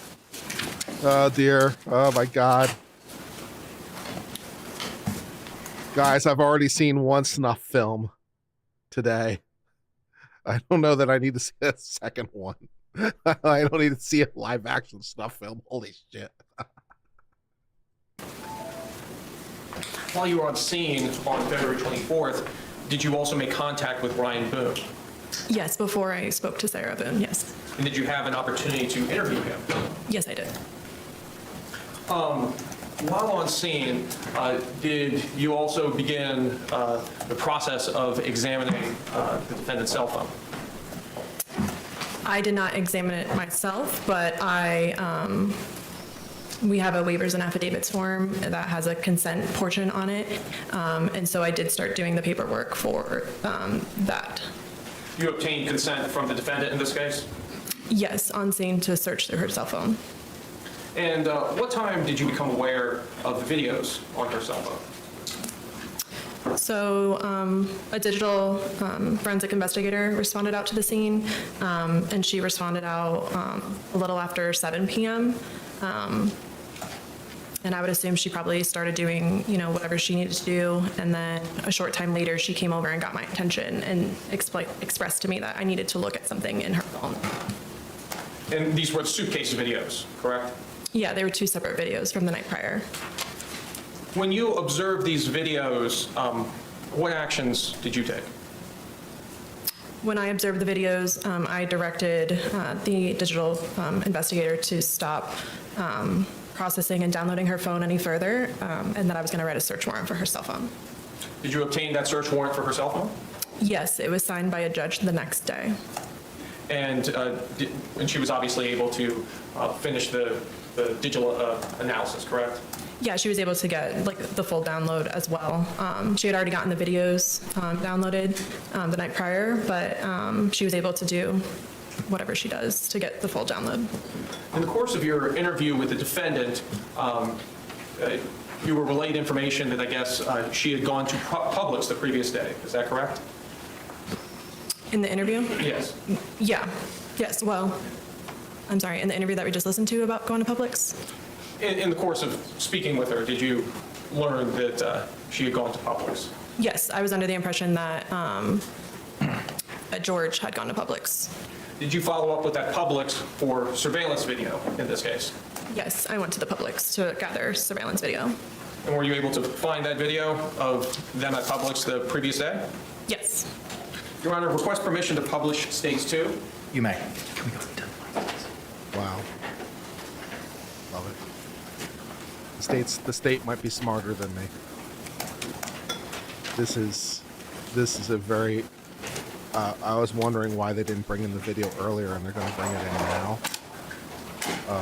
The state might just be smarter than me. Yeah. Yeah. I think I'm getting schooled right now is what's happening. Yeah. I mean, to be fair, they've been thinking about it for a lot longer than me, so they've got that going for them. They've been thinking about exactly how they want to present this, exactly how they want to sequence this, exactly what needs to come in where. They've been thinking about this a lot longer than me, but right now they're smarter than me. Yeah. Ma'am, I'm first going to show you the video taken from Publix on February 23rd, 2020 at approximately 12:15 p.m. The opening still needs work. Yeah, the opening still needs work. That's okay. Ma'am, using the laser pointer, could you please identify the victim and the defendant on this video? This is the defendant, and this is the victim. You can advance the video.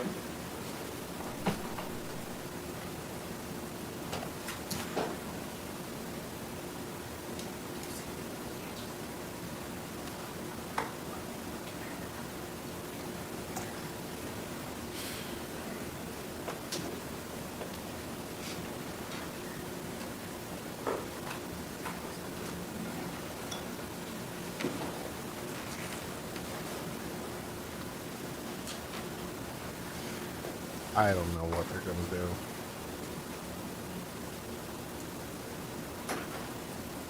The problem with the accident defense, I basically only have one witness. Sarah Boone. Do you see the bottom line? If I can somehow get to self-defense, I can get in all this other stuff. We could. But I don't see how I can do it. Of the second surveillance video.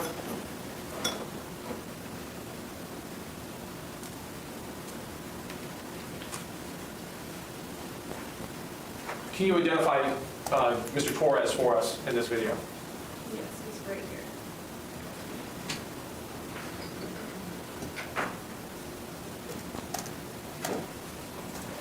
Is that the second bottom line? Yes. All right.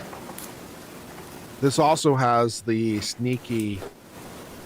This also had, by showing it Mr. Torres doing there and showing Mr. Torres there, it also has the sneaky side effect of showing proof of life, which is also sometimes challenging to offer as evidence. Like, it's sometimes challenging to offer evidence to prove that this person actually existed, like in a way that shows them to be a human being, like in the world. And that can be difficult. It's called proof of life, and there are some special considerations on that and sort of getting that in or not. But one of the ways that they basically sneak it in this way to show that he's a human being operating in the world and was a person doing things in the world. So basically, it also has the side benefit of being a backdoor into proof of life evidence that he was a human being that existed and walked around in the world, and now he's not. So they're getting a freebie on that one. I think that's the real reason they showed the evidence, to be honest. I think that's the real reason they're showing it, because otherwise its evidentiary value is really not very much. I think the reason they're showing it is because it proves that he was a human being that existed. I think it's proof of life evidence. I think that's what they're doing. And, you know, hey, more power to them. That's fine.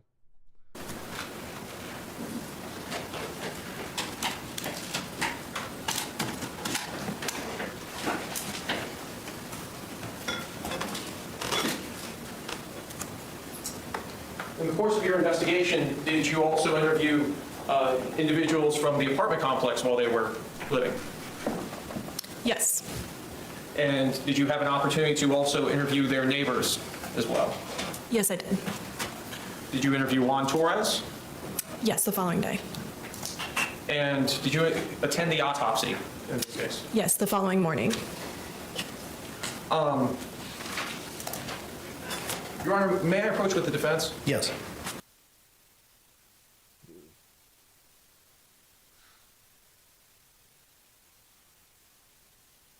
Things are not going great for the defense right now. Defense having a bad day.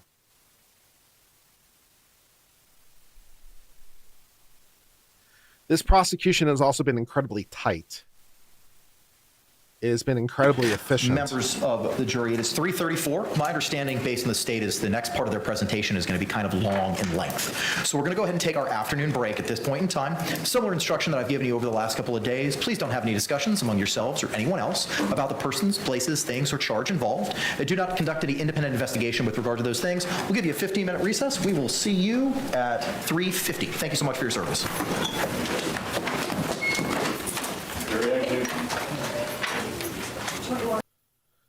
Well, guys, I mean, the state's killing it, and their strategy and the way they've chosen to present things is incredibly tight and incredibly efficient. So there's like no wasted energy on this prosecution, which is, I mean, much preferable to the alternative. It's like I'm so used to so many lawyers, including the state, wasting so much time on bullshit that it's actually a little bit jarring to see a prosecution that's this tight. It's like I kind of wish there was more, which, you know, it's kind of a preferable feeling to, like, I wish there was more. But, you know, it's definitely very interesting to watch. It's an incredibly tight, incredibly focused prosecution. It's like we're only going to call the witnesses we need for only as long as we need them. We might literally ask them all of 5 questions, and now we're done. And we're going to basically dump all the video on at the end instead of like breaking it up, which would be a different way to go. And we're going to dump it all at the end so it like resonates more. And then we have the probable juxtaposition of Sarah Boone testifying, which is a nice bonus for the state. So if they're planning on resting this thing, you know, at the end of the day, which sounds suspiciously like where they're going. It sounds suspiciously like they're thinking about resting this thing at the end of the day. It's like, well, that is an incredibly efficient prosecution. So, you know, it's like, well, okay. I mean, it's certainly well executed. It's one can't complain. You know, we made this trial, we made it 2 days long. It's like that's all we needed. Okay, I mean, no, fine. I like it though. I like it. I mean, it's a nice complaint to have. That's like I wish it was like a little bit more. It's a nice complaint to have. Usually it's just so much. I'm like, just get to the point. To get to the point. This might be too much the other way, or I'm just so used to it being over bloated that I don't know quite what to do with myself when it's not bloated. It's like I don't know quite to do. It's too efficient. It's too clean. Yeah, the Karen Reed prosecution can learn some lessons. Exactly so. That prosecution went on for like 7 weeks. These guys are like 2 days. Right? And it's like, yeah, kind of, sort of.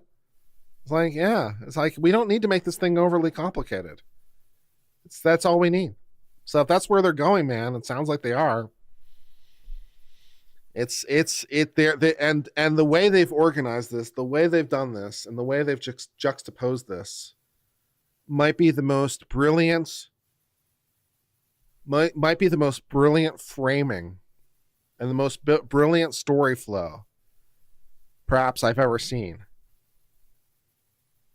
You know, the way that it's all end loaded, it's all like just, it might be the most brilliant execution I've ever seen. So The state is smarter than me, is basically the conclusion we're at right now. Yeah.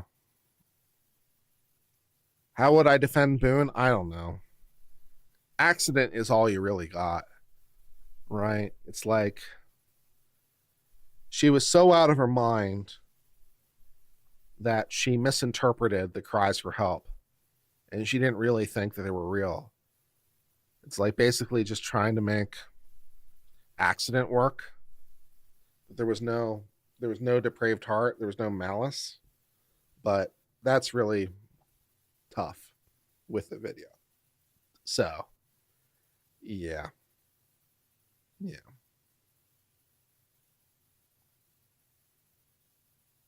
EDB said this as well. She said, who would have thought the Boone trial would be the most normal one reviewed recently? Yeah, I mean, this is incredibly clean. This is clean. You can eat off it, man.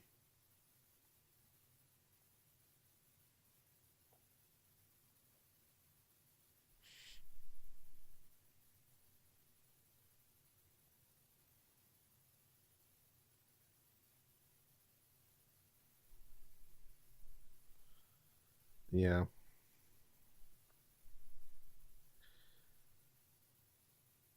I'm going down.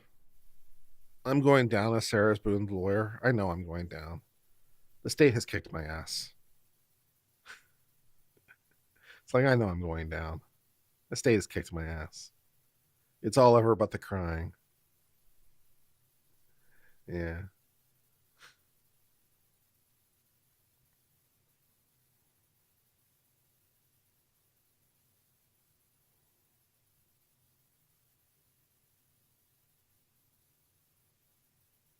Is there a way to even save face?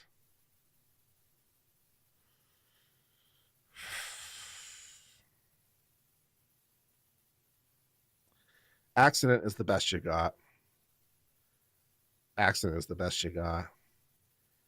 It's going to be really hard.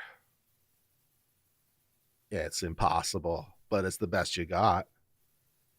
You know, just because it's the best you got doesn't mean it's winnable. What about saying that she had no duty to assist him out of the suitcase? Yeah. The problem with that is the evidence. The problem with there's a couple problems with the no duty to let him out of the suitcase. The most major problem of which is, even assuming she doesn't have a duty, which is questionable under these circumstances, but let's move on. Even assuming that she has no duty to assist him, she can't prevent him from getting out of the suitcase. And the baseball bat and the bruising and the other things make it very, very challenging. Right. So I don't think duty is necessarily the way to go here. If you were like, this was just playful fun with a baseball bat, just playful little fun, swiping at the fingers because, tee hee hee, that's funny. I just swiping at his fingers, tee hee hee, with the baseball bat. That's just a funny little prank. Yeah. This is working for anybody. Yeah. Is there a case where someone's accidentally defended themselves? Accidentally defend themselves? Yeah, I suppose. If it's pure accident, I suppose it wouldn't necessarily be self-defense, but then again, it wouldn't be criminal either.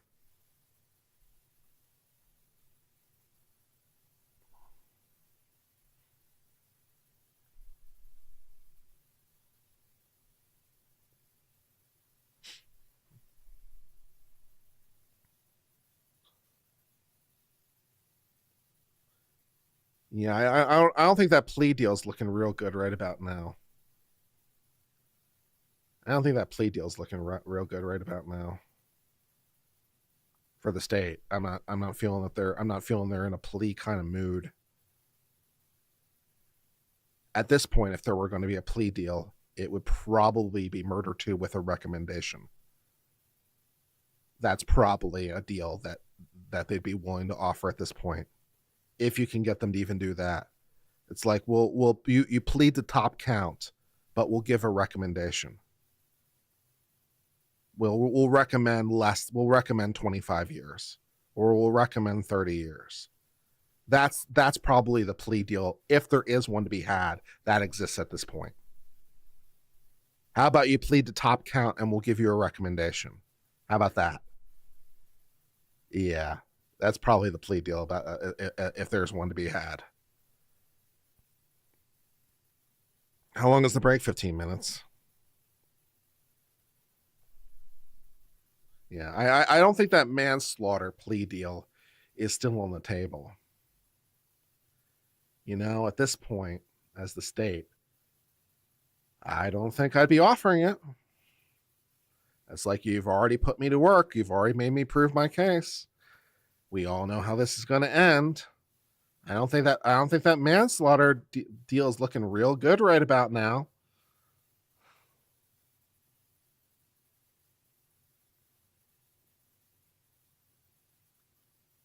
She probably wouldn't even take the manslaughter deal, even if it were being offered, to be honest. Although at this point she'd be insane, even more insane. But yeah, and a recommendation's probably about as good as it's going to get. Which incidentally is non-binding on the judge anyway, which makes it a pretty bad deal for the defense. That's a bad deal, because a recommendation is just that, a recommendation. It's like, we'll recommend 25 years, we'll recommend 30, and the judge is like, no, how about life? It's like, well, we gave our recommendation. It's like, yeah. So, going on a recommendation is kind of a bad deal, because it's like, yeah.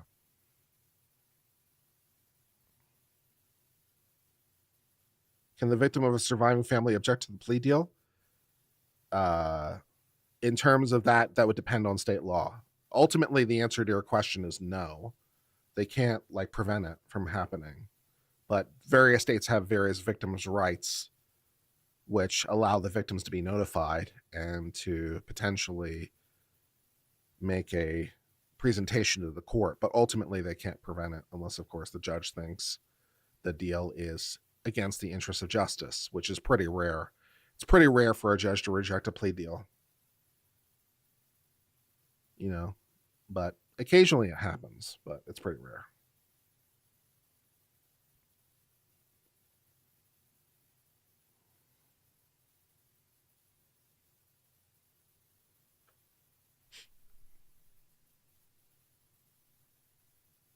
Keep it simple. I appreciate that. Yeah. You plead the top count, and maybe I'll give you a recommendation if I'm in a good mood.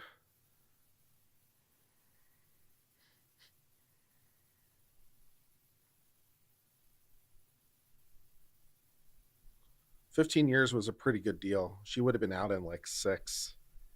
She's got 4 years time served, plus 85% time. And I think that might have been 65% time. She doesn't get good credit time on a murder 2 conviction. So that's no good. That's no good.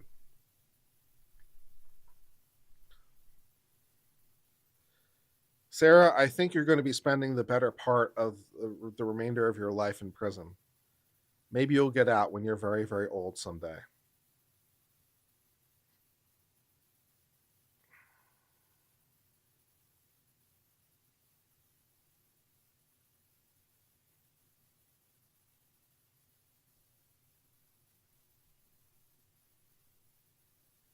Yeah.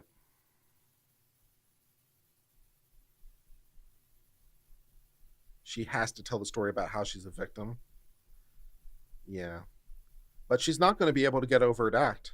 She's not going to be able to get overt act.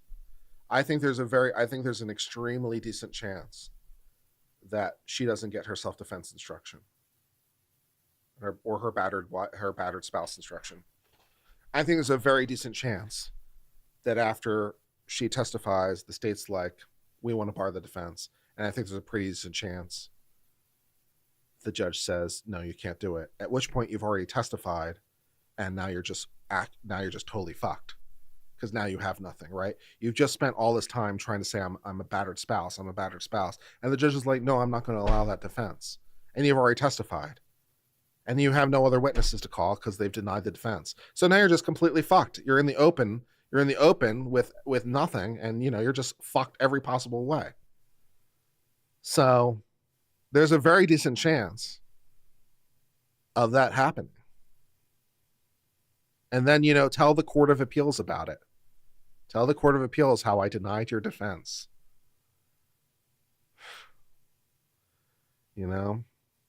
After you failed to establish one of the necessary predicates for the defense. Yeah. Which basically at that point is essentially a directed verdict to guilty. But that's how well it's going.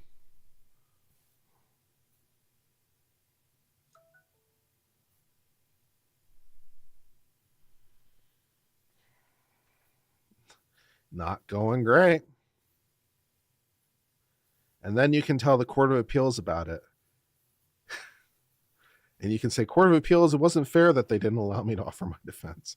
Did you present any evidence at all? Did you make your burden of production? Well, you see, it's like that. Oh, okay. No. And, the judge did warn her. And the defense team. They did warn her. So it's not like a surprise. The judge did tell you, look, if you fail to make this, if you fail to do this, they warned you, man. They warned you. Defense. So you can't even argue you're surprised. Ms. Boone is seated at counsel's table wearing the same clothing from this morning. She is in custody but not wearing any restraints. So again, we'll continue to stand when our jury enters and exits. I believe we're getting to the part of the state's presentation with the recorded interview on February 25, correct? Correct, Your Honor. And what do we need to address with regard to that in advance, if anything?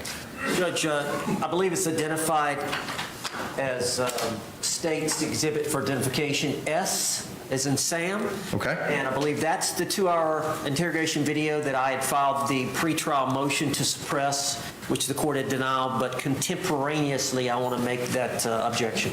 Okay, understood. Any other objections? No, sir. Okay. It was edited based on the court's granting of the motion in limine, defense's motion in limine prior to trial. Is that correct? Yeah. That's correct. And a copy of the edited version was provided to the defense, I believe, on the first day of jury selection. That's true. Okay. And I'm assuming the video that's going to be provided to our jury this afternoon is that exact same video? Yes. Do you want me to read the 2.2 instruction prior to it being played after it being received into evidence? Yes, Your Honor. Okay. Which instruction is that? That's the instruction on edited recording. Okay. Okay. Anything else we need to address state before we bring back in our jury? Mr. Beck, Your Honor, if I may real briefly. Appearances, sir. Contemporaneous objection. No. I was going to talk about the reports that the court referenced in the last sidebar before the jury was brought in this afternoon. Fine. Let me just get your appearance, Mr. Beck. I'm sorry, yes. Kevin Beck on behalf of Sarah Boone. Yes, sir. There was a discussion regarding these depositions that were going to be taken this afternoon. Yeah, it was edited at the defense's request. It was edited at the defense's request to remove statements by the police indicating their thought that she did it. Things of that nature, we should share those with the state. So, to the extent that those reports were generated by our investigator there, potentially work product privilege. And so we're happy to work with the state, cooperate with the state, give them what we can, but I want to expressly state that we are not waiving work product privilege by providing whatever information we can to. I'm not seeking to have you turn over anything to the state that may be protected by any attorney-client or work product privilege. My takeaway was there's something that could be provided. If it can, fantastic. If it can't, the court's ruling from previously still remains. Since we have an opportunity to revisit our list during the lunch break, did you have an opportunity, Mr. Owens, addressing the USB to CD conversion for any evidence to be provided or sought to be introduced by the defense? My understanding is that Mr. Billy Lane was going to go to Staples or somewhere and purchase one of those DVDs or whatever it is that makes the conversion, so we anticipate it will be done tomorrow. Okay, excellent. All right. Anything else we need to address then before we bring back in our panel state? Not for the sake. Defense. No, sir. All right, let's stand and bring back in our panel.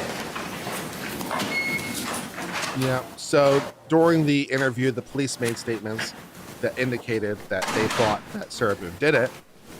And the defense is like, we object because that's kind of prejudicial. Judge is like, sure, fine. So they removed all those statements where the police said, we think you did it because it was prejudicial. And so now it's edited, and now there's an instruction on that to let the jury know it's been edited. So cool, no problem. Jury entering.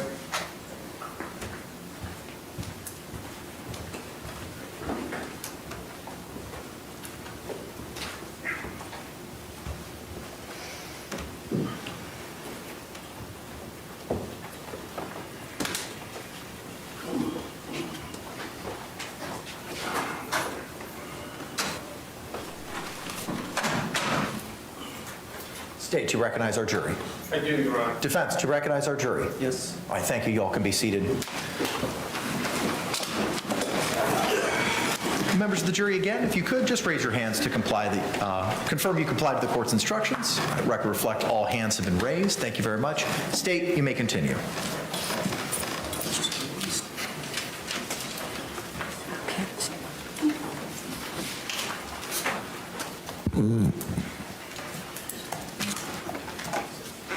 On February 25th of 2020, did you set up a follow-up interview with the defendant in this case?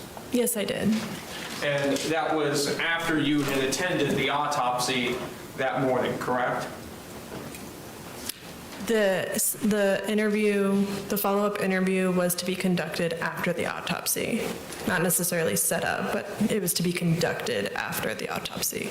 I apologize if I misspoke on that. Sorry. Was that interview recorded?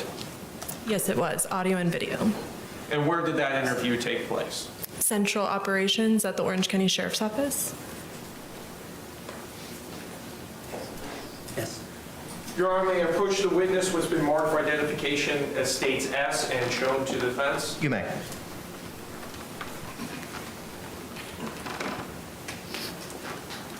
Ma'am, I'm showing you what's been marked for identification as states S.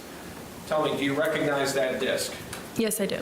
And tell us, what is this disc?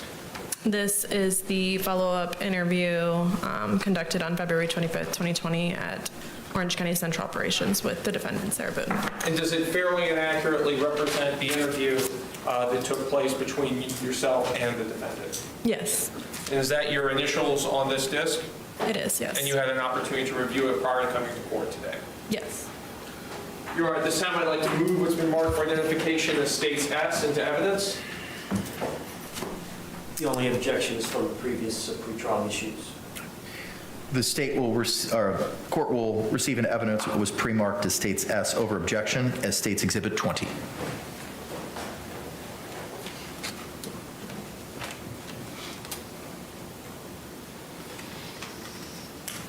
Your Honor, request permission to publish.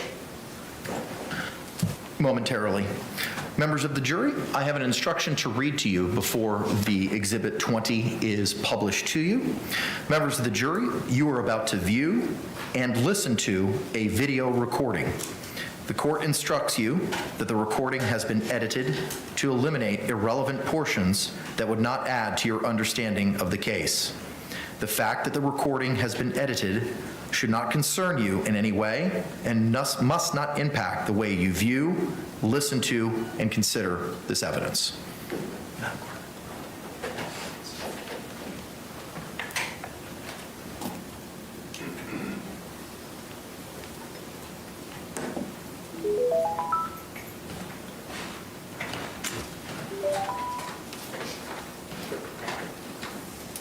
Let's play peekaboo next. Peekaboo. Where did I go? There you are.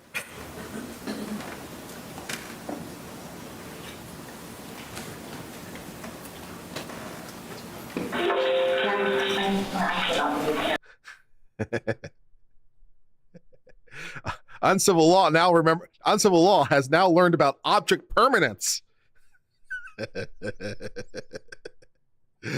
Lol. Sure. So obviously, you received his autopsy.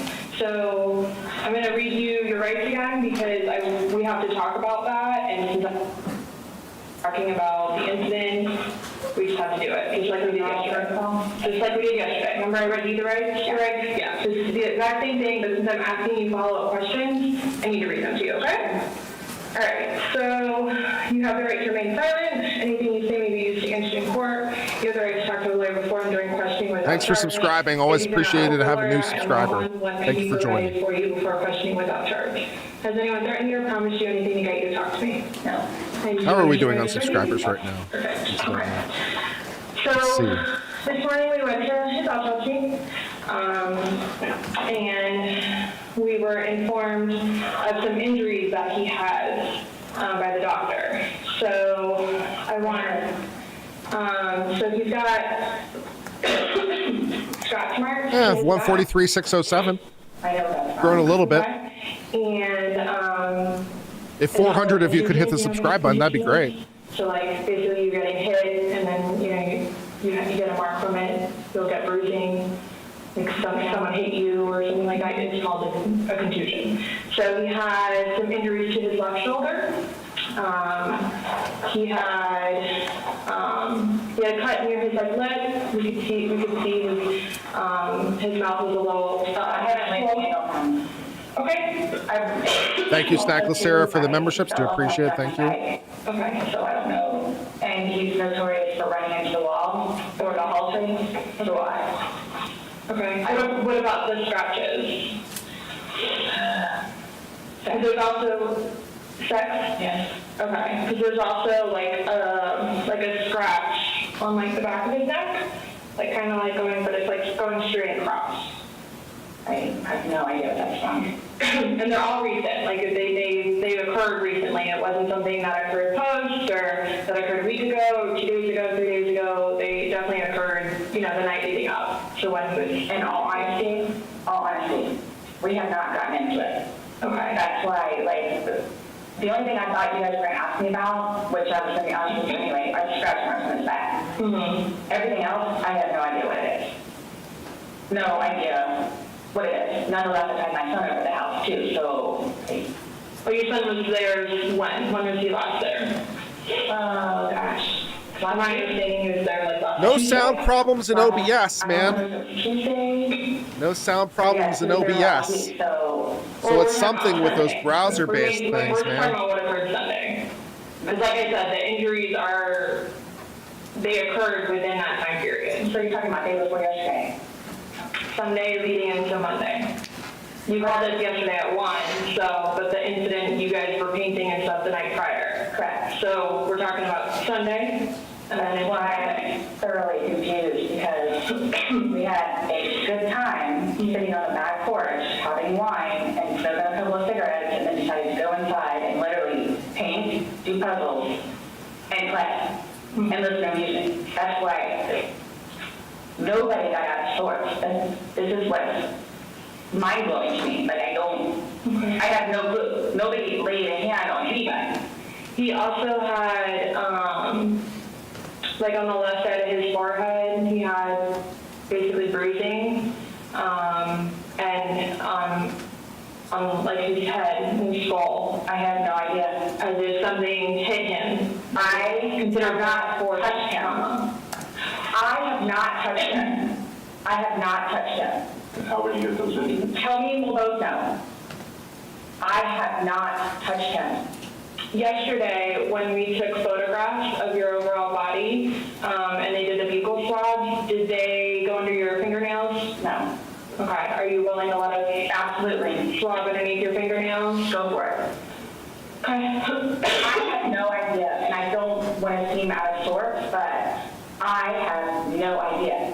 We had a good day. Mm-hmm. It was a good day. We've had good days lately, even considering everything that's going on with our jobs and life in general and ex-wives and everything. It's been good. Like, I don't even know where this is coming from. Yeah, I think the last physical was probably, you said, I think, what, a month ago? Where you got the injury, right? What, you said that was I'll say a few weeks, give or take, yeah. a few weeks? That was the last, like, physical altercation between the two of you? You said a month ago, you think it was a curtain rod. Yeah, it was curtain rod. That's why I can't believe you guys didn't take that either. Like, we've been good. I don't know if, like, it's since the last time he got out of jail. Like, we've been good. He's been having his classes and seeing his probation officer, who's amazing. So. What do you mean by good? What's your definition of good? The probation officer? No, you said you guys have been good. What's your definition? I've been good. I don't think you all understand. He comes at me all the time. He comes at me. So it's either I flee or try to go upstairs and go to sleep. That's usually what it is. I don't know if you talked to Brian about any of that, but most of the time when I flee, I go over there. So. Right, but you're saying that you guys have been good, and when I asked you yesterday, there was the last incident that you could remember was the curtain rod incident, which you said was a month ago, so. Give or take. Right, so what do you mean by he comes after you? Like, he gets belligerently drunk. Like, I don't know if you all have looked through my phone yet and seen any of the pictures and the videos that I have taken. And at one point, I started documenting everything. okay. So you all will see in my pictures, bloody fingers, split forehead, he split my nose.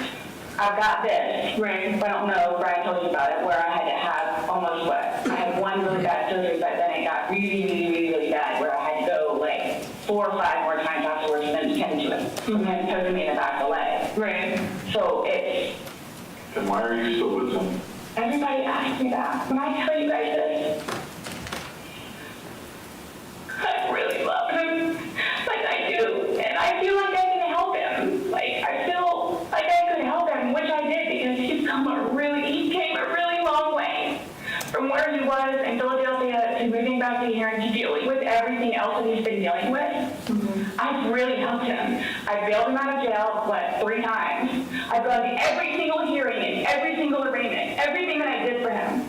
Gone to see all his public defenders, go to the state, I've gone to the state. I did everything for him because I'm trying to help him, because I have a bad hope in him. And he was trying. He was really trying. And then he starts to think about things, and I think he gets overwhelmed, and then it's like, next thing you know, he's drinking. So it's like, oh man, I know where this is going to go, so I'm going to go upstairs and read a book, or I'm going to go for a bike ride, or I'm going to do something else, or I don't want to drink. I don't want to drink. The occasional wine, whatever, or if it's a weekend, that's when you have a good time. You don't have to wake up the next day. I have to wake up the next day and do things. I have to tend to Lucas. I have to take him to school. I have all this stuff to do. He doesn't know how to, I guess, maintain himself, where I can do 50 things at once and still know the 50 things more prior that I need to get done. He can't process like that. He didn't process like that, so he would literally, not literally, but have smoke come out of his ears. So the next thing you know, he doesn't want to deal with it.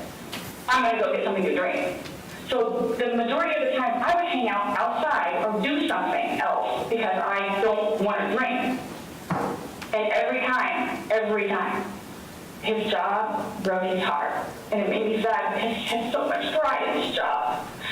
And the store that he took care of so much totally went downhill. And that broke his heart because he had put so much work and effort into fixing it up. And his manager was awful and basically gave up on all of the employees. So I think that had a huge bearing on why he would drink so much. His ex-wife is bonkers. She was all over him all the time. Send me money, send me money, send me money. How can I send you money when I don't have a job? And he's still trying to take care of me and Lucas by paying a bill here or there, getting some groceries.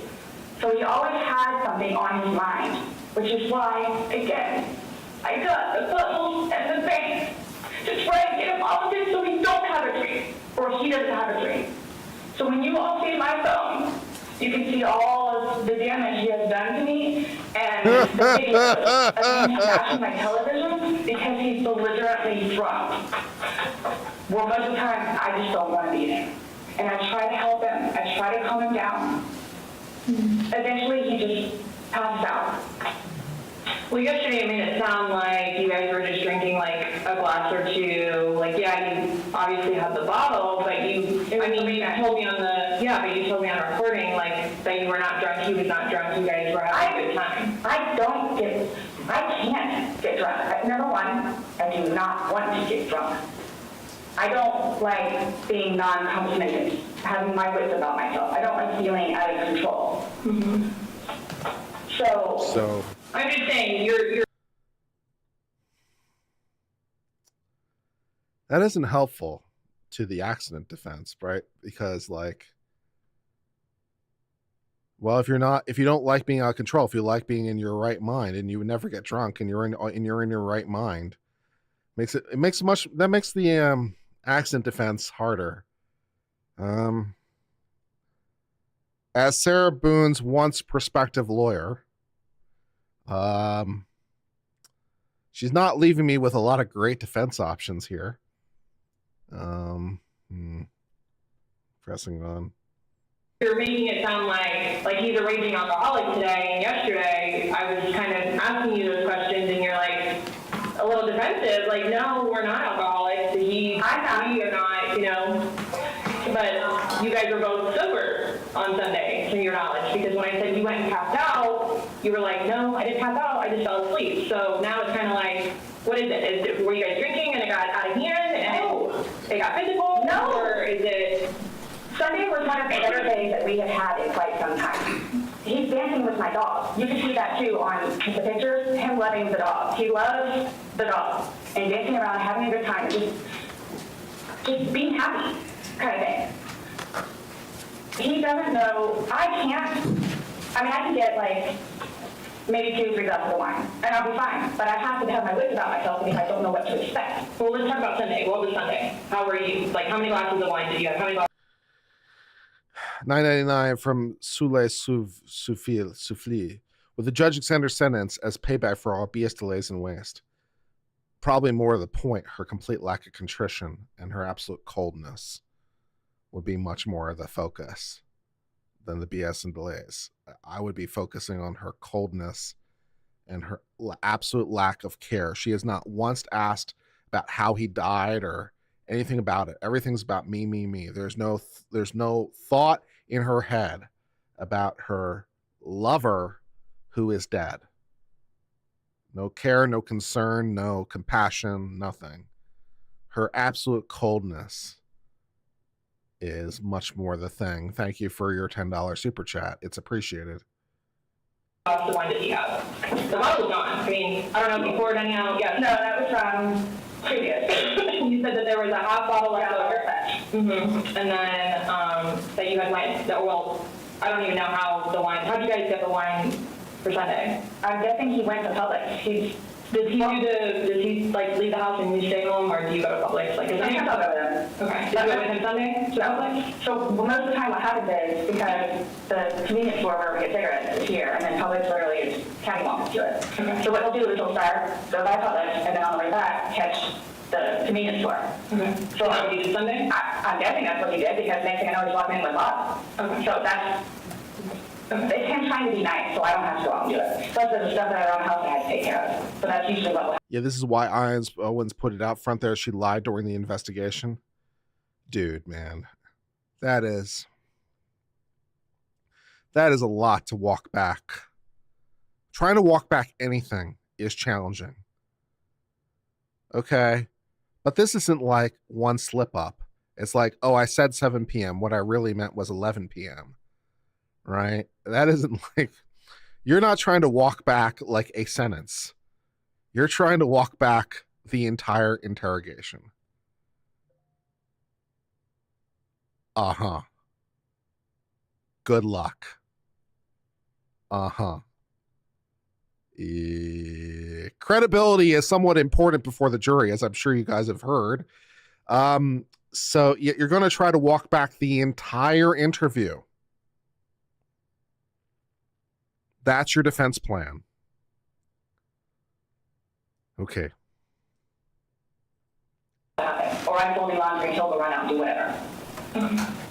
So where were you guys at on drunkenness, not drunkenness on Sunday? I told us you were drunk. No, I was not drunk. I was not drunk. So with him, I don't know. I know when it's like, okay, man, where I told him, slow down. It's starting to catch up with you. Slow down. Slow down. Bless you. And another thing too is I don't like listening to music with him because he gets too involved in the music, and the music that he listens to is a little rough on the edges, and like just it makes me fractious listening to his music. So I kept asking him, let's not. You know, there's a good saying in politics, which is also true here. It's like if you're explaining, you're losing. If you have to explain away previous statements, oh, I didn't really mean that. What I really meant was, if you're having to explain away, you're losing. And it's like, that's a lot to retcon, man. That's a lot to retcon.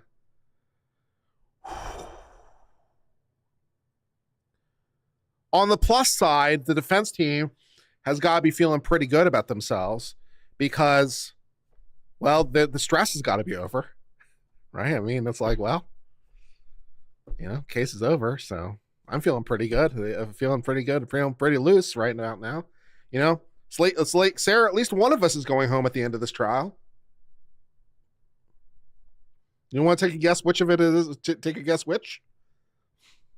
Let's just you and me talk. You and me will just be the ones that are talking, which is fine, because I mean, we were playing with a dog, whatever, and then it's like, okay, now let's do the painting. We just did the puzzles, took a break, now let's do this.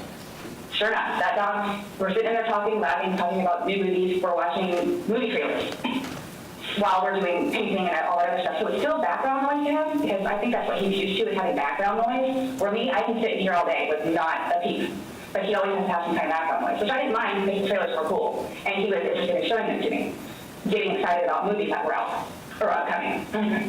So on your laptop, you're talking about? Mm-hmm. And then it was... You said it was a good day, like, you guys didn't have any conversations about your relationship? You guys didn't go down, like, the rabbit hole, like, had too many to drink, and you guys started getting... No, when I tell you this, it made me so happy that he actually listened to what I had to say with just, we'll get through it.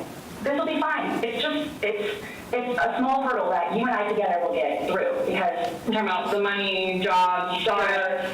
Yes. Nothing relationship-wise, though? Like, no issues, like, did you guys have a conversation about your relationship, or was it just about... Just like what's going on right now. Got it. I tried to evoke it from him so he gets it off his chest, because I call him the volcano, where eventually he's going to erupt. Right.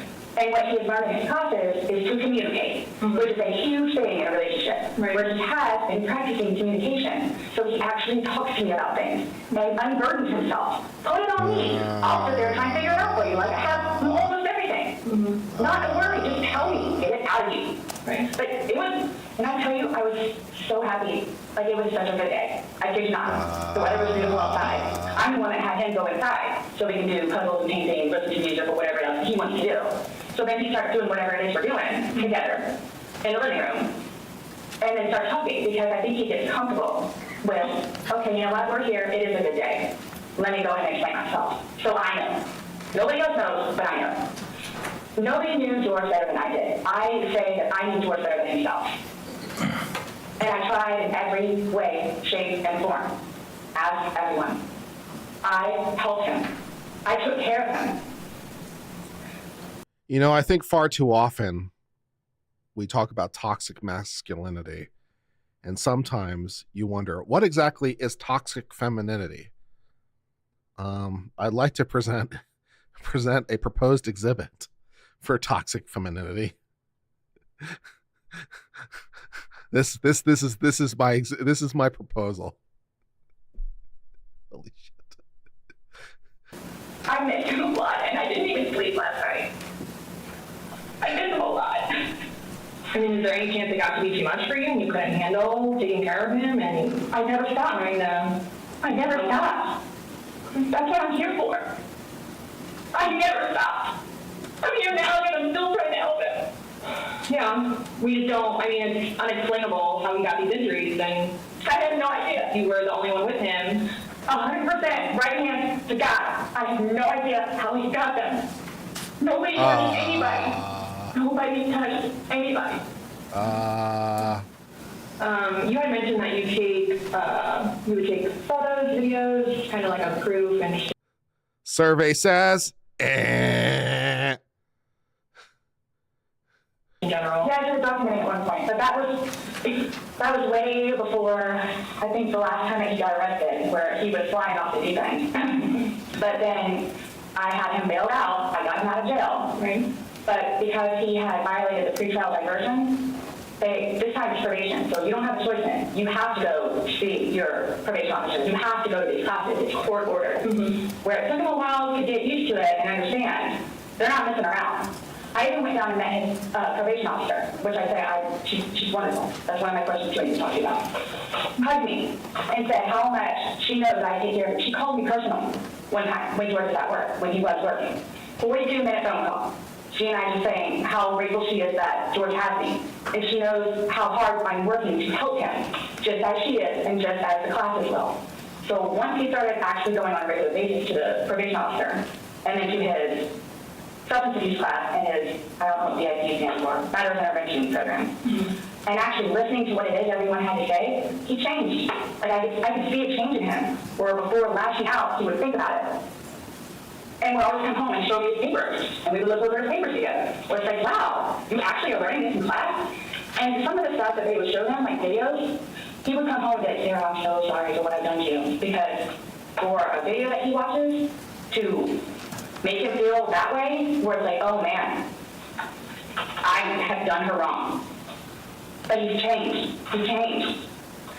And that's why you're still with him, even though he said all these things to you. And when I tell you I love him, I love him. Whom would you have? holy shit.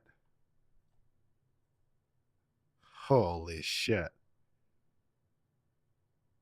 Yeah. Yeah. Oh, wow. Run far, far away from this woman. She will devour your soul. Holy shit. Somebody you have Everybody told me that. All my neighbors told me that. The office, property manager. at some point, somebody gets enough, then they have to do something to defend themselves. I would just flee. And I don't know if you would like to see on my phone, or I think it's actually on a laptop. I actually, because, and you have to understand too, I have, like, prior to classes in PO, take him out. How many times? I had him arrested. How many times? Look, it also went down and down I know. the next day. $5 from Monty, who says, here's a donation so you can bear some Sarah Boone Farms wine curt. No hide and seek after, though. No. No.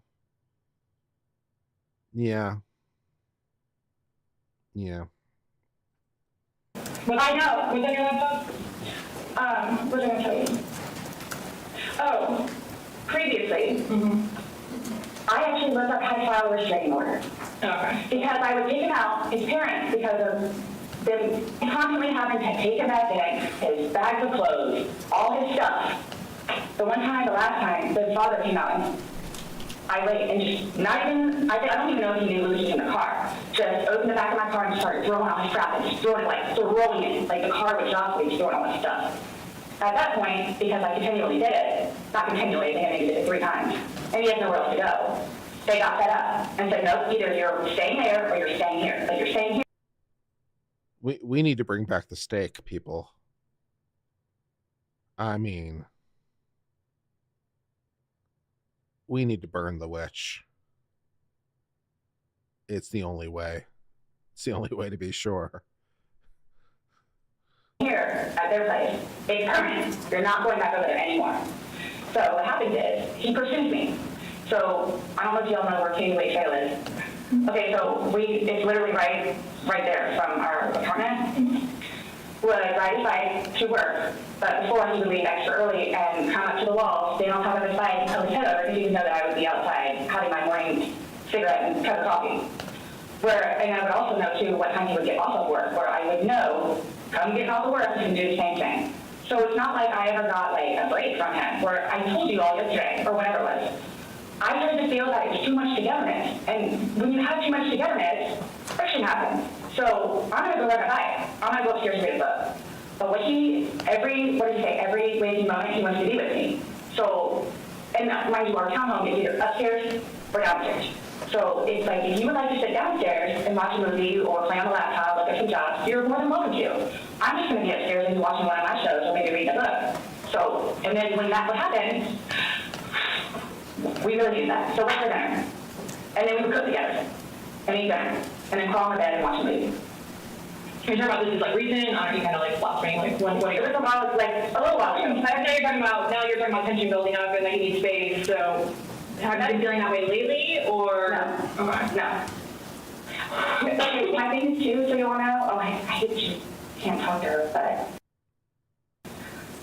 being his ex-wife, when I say a monster, she's a monster. Like she withholds their children from speaking to him. So he gets upset about that, and she's like completely berates him about money, about the father that he is, what he did to her, all this other stuff. It doesn't matter. Mind you, this is not like the recent, but which is why he doesn't even bother calling anymore, because he knows that she's going to answer. Do you think it's reversible error? I'm pretty sure it is. If the judge during sentencing says you are literally the devil herself, and you need to be sent away because you are an affront to all that is good and righteous. Is that too much during sentencing? Holy shit. Oh my God. Keep her far away from me, man. Having bad flashbacks to women I've known. Holy shit. And I've talked to her, so therefore he can't talk to his daughter. The one time he talked to her, made her talk to Cookie. That's on my cell phone too, so you can see it. Mm-hmm. It doesn't matter. Like, it doesn't matter.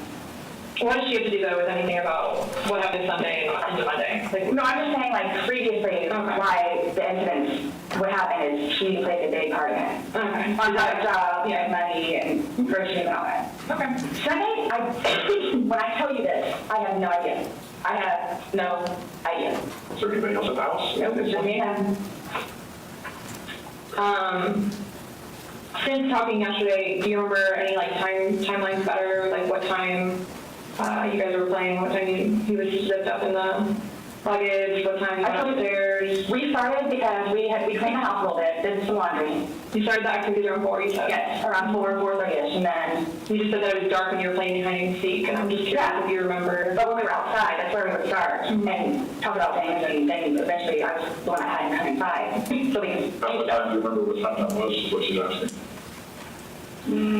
And you said you went up to bed around midnight, fell asleep around 12:30ish. But those are the only times I have. So I have 4 and I have midnight. So there's a big gap. So I'm just curious, like, if you recall when you went upstairs to hide in the shower, or like when we started to play. I think, yeah. Well, we went inside probably about, I had to guess, we were out there too long. Maybe about 6-ish. Then, you're talking about from being outside and like, okay. Well, we have 2 beach chairs that are out there. Right. Just enjoy the weather. Probably starting to get dark and gnats and mosquitoes. Yeah. So, let's go inside. I don't want to be out here anymore. Okay. All right, let's go. So we're doing whatever. We did it for a while because that puzzle, I don't know if they took it or they saw it. Worked on the puzzle again, finished it. Started to paint. Well, started listening to music for a little bit. Started to paint. Can we turn the music off? No problem. Started to talk, paint, whatever. Maybe, gosh, I was the only person that was probably a good hour and a half. So 8 o'clock-ish is when we went to hide upstairs originally. No, that's when we were like painting. So then it's like, okay, well, I don't want to paint anymore. Let's just, come on. Okay, you want to hide and seek? What he does is, okay, tag your it. So it's like, okay, we don't. Okay, take off. Mm-hmm. That's what we did. And then you went upstairs, and then he didn't come up, and you came down. And the Suitcase was there originally because you guys were planning to do donations, so it was already there. Have you guys ever played, you said you played hide and seek like probably 3 times in your relationship. Mm-hmm. When you have played, have you ever zipped him up in a suitcase prior? No. Okay. So it was just kind of like that prop was there, and it was there, and it was in play because... Why do you say it like that, though? I would never do that. You would never zip them up in a suitcase? I mean, we were playing. No, I'm saying, I want to talk about hide and seek, which is a game. So the suitcase originally is in our closet, buried all the way to the back. If you, I know the CSI people saw our closet needs to be cleaned out really bad. My son's clothes need to be cleaned out really bad because they don't fit him anymore, and I'm tired of looking at them. So he took it upon himself, including that suitcase, to take it downstairs so we can get all of our clothes, reservations, and everything, and just leave the whole thing by the clothing and shoe thing at my son's school. No, I'm just asking, in the past, like, have you ever zipped him up in anything, jokingly or not? But obviously, I understand, you're claiming that Sunday it was a joking matter. You were laughing, he was laughing. But what I'm just asking is in the past, like, is it something that you guys normally do? Absolutely not. Okay. We were actually this last thing running out of places to hide because we had a townhome where it's upstairs or downstairs. So. Okay, so do you remember making any videos or maybe having any photos, videos that you remember doing on your phone on Sunday? No? I think I took a picture of a dog. Okay. But your phone is password protected, you have the password, he has the facial recognition, so it's not like someone else could be on your phone. No, I have both. But you have the face and the password? Yeah, but he only has the face, correct? No. To be able to get onto your phone, you told me that he looks at the phone. Oh, I misunderstood. I thought you were asking if I did. Yes, it's me. Okay, does he have access to your phone? Because you said it's your phone. Okay, how does he have access? Strike on your phone? Yeah, strike on the kitchen counter. Okay, but how did you get into it? Who's password protected? He'll come and get it to me and I'll just do a face thing. Where sometimes too, like, he'll judge with me and say, okay, I need to borrow your phone. And he'll hold it while I'm cooking or doing something, do the facial recognition. Okay, so he doesn't know the password and he doesn't have the facial recognition. No, he is the only other person that would use your phone. I'm assuming other. Well, Lucas. Right. So Lucas wasn't there Sunday. Yeah, great. So, to your recollection, no videos on Sunday? Not that I'm aware of. Okay. I mean, I guess maybe take a picture of them, the two of Tess and the dogs, and George and dancing, but I mean, or it's just Tess. Mm-hmm. Okay. So I have something that I want to show you that we found, and it was from your phone. Mm-hmm. Ooh. Oh my God. All right, let's do this. Holy shit. All right, let's do this thing.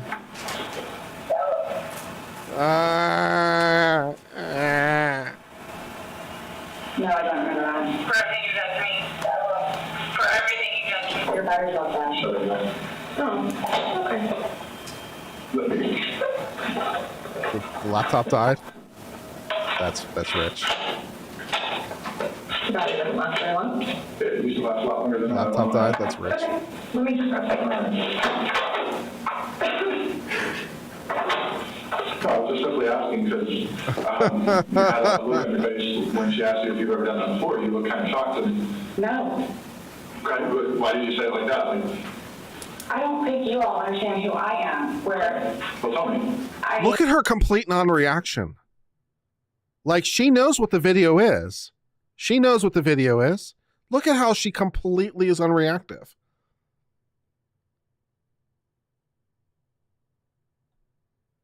This woman is the devil. I've always been a straight-A student. I am an outstanding mother to my son. I excel at everything. I would not do that. You wouldn't want to put somebody in a suitcase? Well, I didn't like completely lock it. I mean, I opened it with one finger. I left enough in there for us to get out.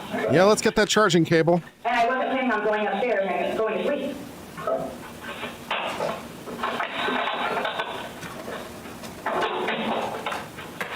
No, it's just the way you said it. You guys are scaring me. All right.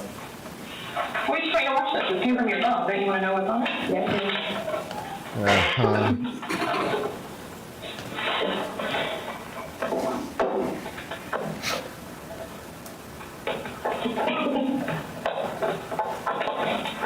Is it long? Because I don't know how much I can take. I don't know how much I can take.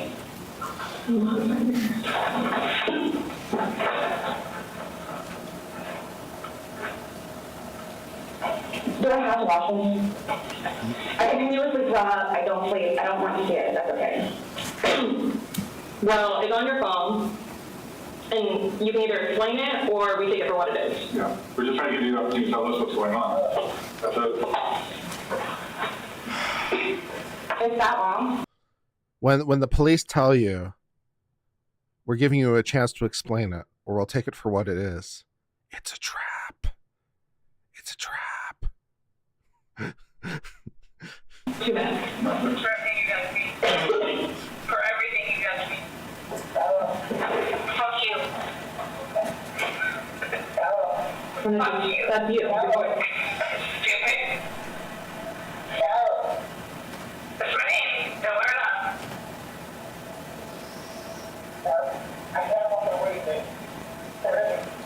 Yeah, that's when you give me checking.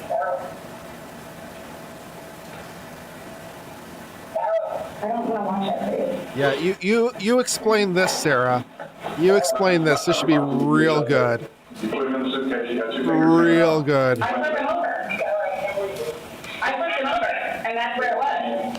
There's 2 different videos and a still picture where, yeah, it shows you flipping in different positions and him saying that he can't breathe and you saying, fuck So you. this is upside down. So in order for him to have gotten into it, it was flipped up. Right. It was flipped up normal. Yeah. Like as if you're packing something. So this is upside down. Guys, they're just killing me right now. So this image is upside down, and then this small video that occurred 11 minutes later is flipped over the other way, closer to your dining room table. Okay. Now he's obviously still in there. So he didn't. How did it go from the back to the front? I flipped it. Okay. Can't we put this woman into a gator pit or something? Well, that's what you did. Yeah. But not intentional. No, You know? you went upstairs because Can't we do like this, like ancient Rome Colosseum style? Can't we put this woman into a gator pit or something, and have her torn apart for our amusement? I'm willing to buy a ticket. I'm just saying, I'm more than happy to buy a ticket to the gator ripping apart party. You were here. Stop here. Okay, but show me where you can see any fingers coming out, because they're at the end. And his head's right here. Mm-hmm. So going like this, rather than going all the way up, it's like this. But why is he saying I can't breathe, and why is he pushing on it as if he can't get out? It doesn't show a hole. There's no hole. There's no fingers. I don't see his fingers. There's no hole. I don't know what you want me to tell you. Like, I don't know, like, what you want me to tell you. I'm just showing you. The truth would be helpful. What we see and what we've heard from the I other video. understand. I understand. He's begging for you to let him out. You're laughing in the beginning, and then in the end, it sounds kind of like a No, it's not malicious. Well, saying fuck you, It's not malicious. then what is that? what is fucking mean to you? Well, Like if I were to tell oh, let's do that. Like, I can tell everything about a wife on it, so. Okay. My intention was not to leave him in there. Please understand that. My intention was not to leave him in there. But you went upstairs It's not malicious though.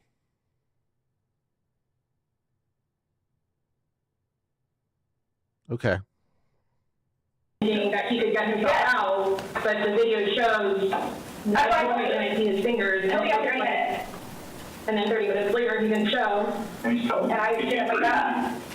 Do you think he's joking? You told me he was laughing, and I We were, the video, there's no We first got in there, both of us So were. how long was he in there for?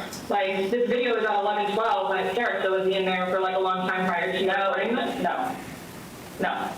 So it goes from funny to no longer funny, but I you're didn't- the only one laughing. But I didn't think that he was, like, panicky. Like, So pushing up on a suitcase saying, Sarah, Sarah, Sarah, I can't breathe.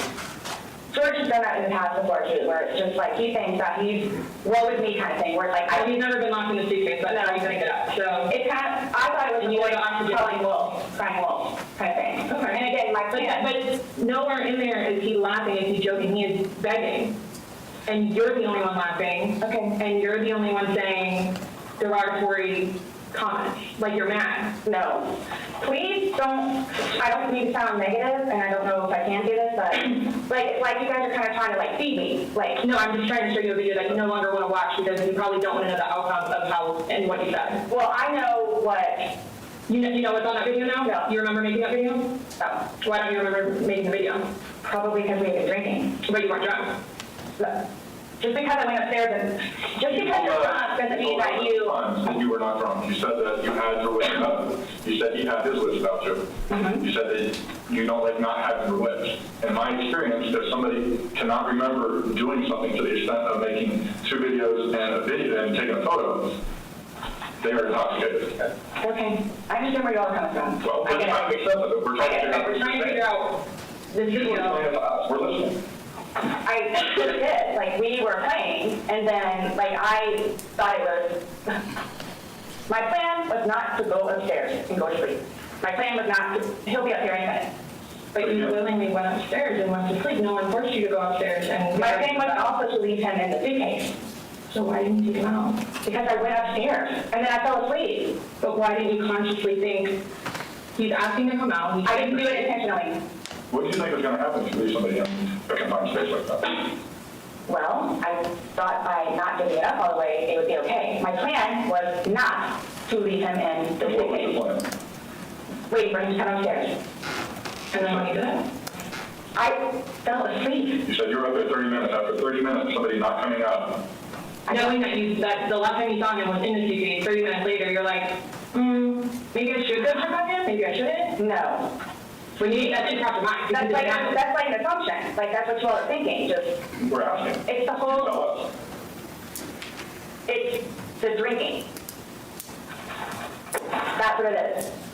It's the drinking. I thought it was like, I thought he was okay. Like, I didn't, that, you all. He's telling you he's not. He's telling you, Sarah, I can't breathe. He's saying your name and you're like, that's my name, don't wear it out. Guys, that's how we are with each other. Like, he is, nobody understands our relationship. The whole suitcase thing never happened before. Would you leave someone else in the suitcase? Would you leave Lucas in the suitcase jokingly? Because it was a joking matter. You put him in there jokingly. Would you leave Lucas jokingly in there? And you love Lucas, right? And you I love wouldn't do that to him either. I wouldn't do that to him. So I just, Well, it's not like, again, I don't think you all understand. Like, it's, I mean, I think we do that understand. was not my intention. I don't have any idea what I done for him. But by your action, that's exactly right. You get to the point where you've done so much for somebody and they don't show you any appreciation. He did. Not by your words in the video. I don't get that. He did. Because you're bringing up the fact that when he's choking you, you can't breathe. That's how you felt when he cheated on you. You couldn't breathe. And you verbally, several times, told him, just fuck you. well, you said it You said anyway, in the you video. won't let us play the rest of it. You don't want When to. I say cheating, it's on his phone. Okay. Cheating is cheating. I think so too. Exactly. It's your definition of cheating though, so I mean, that's what she thought she means. And that's what you told me in the video. That I couldn't breathe when you cheated on me. No. That's how I felt when he said, Sarah, I can't breathe. And you told me, I don't fuck know you. who. This is, What would you say if somebody told you that they had done this? the one. You said somebody in a suitcase and went up and went to bed. Do you all not think, so you all think that it's like, oh good, I got him in there, now I'm gonna go to sleep? Is that what you guys are trying to assume? Or trying to like, We're just, the video is very portraying of the opposite of what you told us. No. It is not leading up, it is not matching what statement you gave us in the car. So- And that's why we want to know. and I don't remember doing that. The injuries are not consistent with what you told us. So we have a lot of inconsistencies, and this video explains itself. It really, truly does. You don't think that I have thought about it? Thought about the video or thought about... But no, again, if you don't mind, please. So you all are assuming that it's like, oh good, I got him in there, now I'm gonna go to sleep? Is that what you all are assuming? Well, it's not an assumption when that's what you told us that happened. That's what happened. And the video, yeah, I mean, I'm not gonna say, you thought he could knock it out on his yes, but the video shows that he can knock it out on his own. but when I assisted with one finger. From the outside. But it had a hole in it. And you're claiming that it had a paper clip, so that's what assisted you in doing it. No. What you told us. When I had my split shirt, I thought it had a paper clip on it. It's got, But the zipper part is broken, that. yes, which is why we were gonna do it. Yeah. I just, You were able to zip it from the outside very easily, because that's the way they're designed. but you could on the inside too. I don't know So how. why wouldn't you have gotten so out if you could? I don't know, like, I don't know if you saw, like, where the hole was. I don't know. No, you're the only one that's what I'm saying, like, he's in one position and where his head would be, we should be able to see fingers. And then when I flipped over onto this right side, again, his head is closer to us facing the video, so we should be able to see fingers. And we don't see anything. We see no movement of him trying to unzip it or physically unzipping it. All we see is pushing up, trying to push out of it. Please do not assume. I'm not assuming. I haven't assumed anything. I follow evidence. But my intention was not, again, oh good, I got him in there, now I'm just gonna go to sleep. What do you think someone that knows nothing about this or hears just a little bit like, oh, they were playing around in a suitcase and then watch How the did they video? sleep? That's what happened. But you let him out before. I mean, you put him in, so why didn't you take him out? Because I was upstairs and I fell asleep. No, before you got upstairs. You like consciously had to walk upstairs. You obviously remember going to bed because you're giving me a time frame on that. And you specifically told me that you went upstairs. My intention is not for this to happen. I am sick about it. I've never done anything like this before in the past. I'm sick. Especially with that. I thought I couldn't sleep last night. I don't know. Here's the thing. You tell us the last night, you vividly remember this when you told us last night, that he was laughing, you were laughing, you put him in the suitcase, he has two fingers sticking out, and you go to bed. Now we see something totally different. And it actually shows you upset, and again, using derogatory terms to him when he's begging for his life to get out of that suitcase. So but my thing is, we're assuming, we're not assuming. but the thing is, so it just happened to be that whenever I was videotaping or doing whatever else it was, had just happened to not have that in it. Okay. And you also, in the video, you can't see any holes. There's nowhere in that where the zipper separates and you can see a hole. If there's a hole, he's pushing on it, begging you to get out. We should probably see that hole. He eventually would have been able to get out. Alcohol. Based on what you're telling us, he should have been able to get out. But the video shows him attempting to get out, begging to get out, and he can't. So that's just what we're trying to figure out. I don't know if maybe you had too much to drink, you zipped it up all the way, and then, I did not zip it up all the way. Okay, well, I did not zip it up all the way. This is horrific, okay? Horrific. This is terrible. Horrific. I don't think I'll ever be right because of this. Ever be right. I'll agree that you'll never be right. I kind of agree with that. Personally. And then this, whom I loved. It was This is not love, baby. intentional. I will put my hand on the Bible. It was not intentional. I would not do that to him nor anyone else. But you did. Okay. Not intentional. You intentionally went up to bed. I didn't intentionally go to bed because I'm thinking, okay, Hold on. now. How did you not intentionally go to bed? You said you went upstairs and got into bed. That's intentionally going to bed. Waiting for him. And he doesn't come, but you don't go down to check on him. So I happen to go to sleep. When I say go to sleep, And what do you normally do when you go to bed? What do you normally do when you go to bed? what do you mean? What is the bed for? Going to sleep. Right. So you go But down obviously to do it what? tells you that, like, I You think go it's down to do also. what? Okay. Incidentally, I don't know why we're doing Bible study hour, but I'll just take a note of this. I heard an interpretation of, and I don't remember who I first heard it from, but it might have been Peterson. I don't remember who I first heard it from. But the idea of don't take the Lord's name in vain as one of the 10 commandments, like the commandment don't take the Lord's name in vain is often interpreted as like don't use, don't say the Lord's name, like, just say like, Jesus this or whatever. But that's not really what it means. And what it really means is basically don't attribute to God your bullshit is what it really means. So don't invoke God as the justification for your shit. And so it's like, I'll swear to God, I'll swear on the Bible. It's like you're taking the Lord's name in vain in that sense. It's like you're trying to bring God into your bullshit. Please stop trying to bring God into your bullshit. So I kind of like that interpretation of don't take the Lord's name in vain better. It's not, just don't use the Lord's name in a flippant way. That's not what it quite means. What it really means is don't invoke God as your justification, or don't involve God in your bullshit. And I kind of like that interpretation better. So I'm not sure why that came to mind, but I thought I'd share.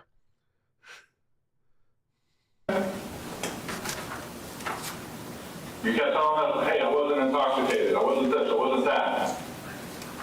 being drunk and intoxicated, which, yes, you can tell that I've been drinking, but. Okay. So if you weren't intoxicated, then why would you ever leave somebody in a suitcase that's begging to get out, that's telling you they can't breathe? If I hadn't been drinking, you still think it would be the same thing? Where it's like, hop in, I'm gonna go to sleep. Is that what you all are trying to do? To portray I'm not trying to do anything. I'm simply asking you to explain to me what happened. Everything was fine and dandy. Everything Fine and dandy. was fine and dandy. You all know, okay, for me to tell you this, again, mind you, I've been without him for a day now. I don't know, I don't know what you all want me to tell you, because this was not in any way, shape, or form handled or vital intentional. Okay. So you just left I didn't kill him. You left him there to teach him a lesson? I think she's breaking a couple of the commandments now. I think she might be breaking a couple of commandments. Don't take the Lord's name in vain. Don't bear false witness. Don't murder.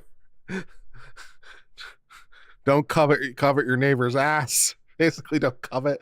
She's not doing really well on her 10 Commandments review right now. It's not going great over here, guys. That's what I'm trying to tell you.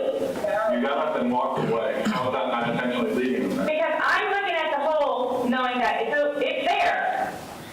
He'll get out no problem. Because you don't. If he doesn't, you don't go check on him. You say you're up for 30 minutes and he doesn't come up. You don't go down and check on him? I'm in the bed. You even moved, you admit to moving the suitcase, like, over. Thank you, Liam, for the super chat. Like, it's not like. I said one of them to be like that. Don't. You didn't want him to be upside down, not even get upside down.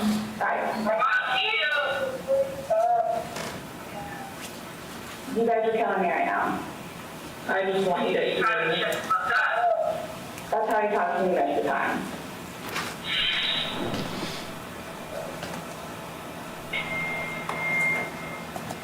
I don't know how you want me to say it.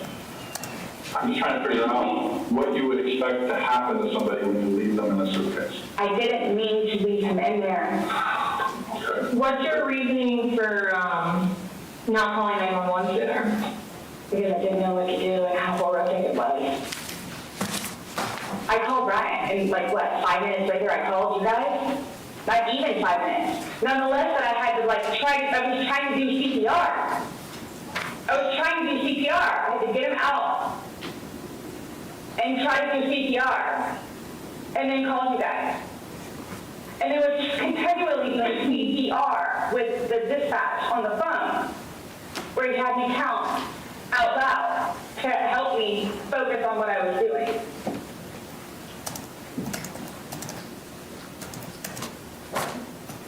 And I don't know how, you can sit here all day long and say, I thought he was gonna get himself out, but that he didn't, and you went upstairs, and you stayed there for 30 minutes before you fell asleep. But can I say too, You chose not to ever at any point during that 30 minutes walk back down and check on him. No, wait 1 second, because I know, with you all, and then, because you continually ask me, time frames, where I told you, I don't bother even looking at the clock most of the time. So it's a guesstimate. So for all I know, maybe it was 10 minutes. Okay. But the point is, you left the living room where he was begging for help and went upstairs. Regardless of how long you were there, you left. You say, I thought he was the calling wolf. Again. Okay. So when he asked to be let out, what's your reasoning for not letting him out? When I was upstairs? No, when he's asking on the video, we asked multiple times. We asked to be let out. I can't breathe. Why didn't you let him out? Well, number one, I had no idea it was going to end like that. Okay. Number one. Okay. Number two, just, you know what? I'll give you 5 minutes or so in there. They'll give you 5 minutes or so. 5 minutes for what? Well, based off the video, one video is at 11:12 and the next one's at 11:23, so you actually gave him at least 11 minutes per video recording. So my thing is, when it stopped, he asked multiple times, I mean, why? Why did you not let him out? It's just a simple question. To be honest with you, I mean, I don't Were you punishing him? No, just... Well, that's what you're saying in the video. This is what you got, this is what you make me feel like. See, and then it's all backfired on me. Like, it's all backfired on me. And I understand the severity of this. I just... You don't. It's awful, I know. Okay. It's awful. And I will tell you both this right now, too. I will never drink alcohol again. Okay. Like, I will never drink alcohol again. I don't care what it is in any way, shape, or form. Let's get back to this. What was the reason for leaving him when he's begging to be let out? I don't understand that. What I have a feeling was, and again, it's the whole time frame thing. You go. I'm not asking time frame. I don't care about time frame. He's So, in the bag saying, my God. And you say, fuck you. For the whole few minutes that he was in there, minimum 11. But yeah, go ahead. Just you.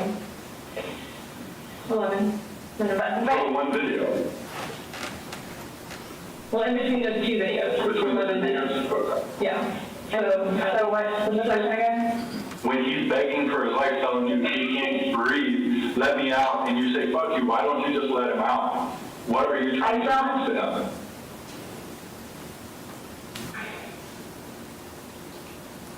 There was obviously something in your head that you were thinking of when he was asking to be let out. You were like, no. Again, it's the boy calling wolf. Okay, but where does this game end? You say this is a game, you got... Obviously, the wrong way. Yeah, I mean, yes, that was the wrong way to play it. Yep, that's true. No lies detected. Yep. So what was your intention for leaving him in there? And it's not fair. It is not fair. You guys are trying to, again, oh, he's in there. Night, night. That's what happened. No. That's absolutely what happened. How's it not? You got up off the couch, walked up a flight of stairs, and got in your bed. Thinking he was going to get out. And he didn't, and you still didn't go down. And it's the whole 30-minute thing that you guys are trying to do, whatever. For all I know, 10 minutes. He's begging for his life, telling you he can't breathe. I don't know what you want me to tell you. I don't. I didn't intentionally mean for this to happen. But you didn't tell us why you left him in there and went upstairs. That's my only issue. What am I supposed to write? What do I write? So my thing is, what I have a feeling is I went upstairs and just hit the bed, kind of thing. But again, I'm thinking, he'll be up here in a minute. But then I go out. But my question is, why didn't you just let him out prior to going out? I don't know why. He's begging to be let out. He's not laughing. He's not having fun. You said this was supposed to be fun. You were laughing before. Before you said he was laughing, you were laughing. You went upstairs. He had his fingers out of the bag and he was playing. But obviously that's not the case. So are you guys? So what is it you're trying to What are you trying to figure out? Why? Why? What? Why? What was the motivation for leaving him in the bag? Why is he left in the bag? Why did I didn't have any motivation. It was me, he and I having a great day, fooling around, being stupid, and apparently me going upstairs and hitting the bed, not going to sleep, where it's I'm tired now, I'm going to go to sleep. That's excluding, it's a good analogy for the day, excluding the fact that he's got a bump on the back of his head, a bump on the front of his head, and his lip is busted, and he has a oh my gosh. I don't know what you all want me to tell you. This is not fair at all, yes. that you all are assuming that that's from me. Where else did it come from? If you were, say it's opposite, you were in the suitcase, and you're asking to be let out, would you hope that that person would let you out? Like, you're asking me to let out of the suitcase, should they not let you out? Eventually, I'm guessing. I mean, I'm blaming it on the line. Blaming it on the line? So you guys are like assuming that, you keep saying we're assuming, we're going to take anything. But you guys are assuming that that's what I did. No, the facts of what happened. We got there, you said you pulled him out of the suitcase, you said you went up, you went to bed. We're not assuming that. These are the facts that you're telling us. So it's like, oh, I'm tired. Oh, I'm tired. So that's what you told me on a sworn recorded statement yesterday. Because when I said, oh, you went upstairs and passed out, you were like, no, I did not pass out. You got attitude with me because you were assuming, you thought I was assuming that you were drunk. So that's an assumption. That was an assumption when I said you passed out. And guess what? You corrected me. You're very adamant about the fact that both of you had your weapon out. What's your favorite word to use? Competent. You used it today, too, to say that you guys were within your wedge. There's two empty bottles of wine. Not both, but you drank both of them. I think you did. We didn't. There's receipts for the... They were both purchased yesterday, so I don't know how you did it, because they weren't there the day before. So one was? Two public receipts from yesterday. Only thing purchased on either one was a single bottle of wine, 2 of them. So we have each bottle of wine that was empty in your garbage can that you purchased yesterday, or he purchased, but you two would have consumed together. Okay, well, I made a receipt, so it's not even worth it. So this is... So I don't know what you guys are... I don't know. We were just hoping that we could figure out why you... What was the motivation? There was no motivation. But we're watching a video that, after talking to you, everything was laughing and fun. Now we're watching a video where it's not laughing and fun. He's begging for his life, and you are in a very angry voice telling him to fuck off. No. Yes, that's absolutely what it was. It's not an assumption. The video's there. We played it for you. So you guys think that I intentionally... You got up, walked up the stairs and got into bed. That was intentional. There's no way getting around that. You intentionally did that. Nobody drugged you up there. You didn't float up the damn stairs. Okay, well, it's not fair. It's not fair that you guys keep trying to say that that's what I did. It is what you did. You told us that. You didn't go upstairs? Again, there was a hole in the suitcase. I insisted from the hole with one finger.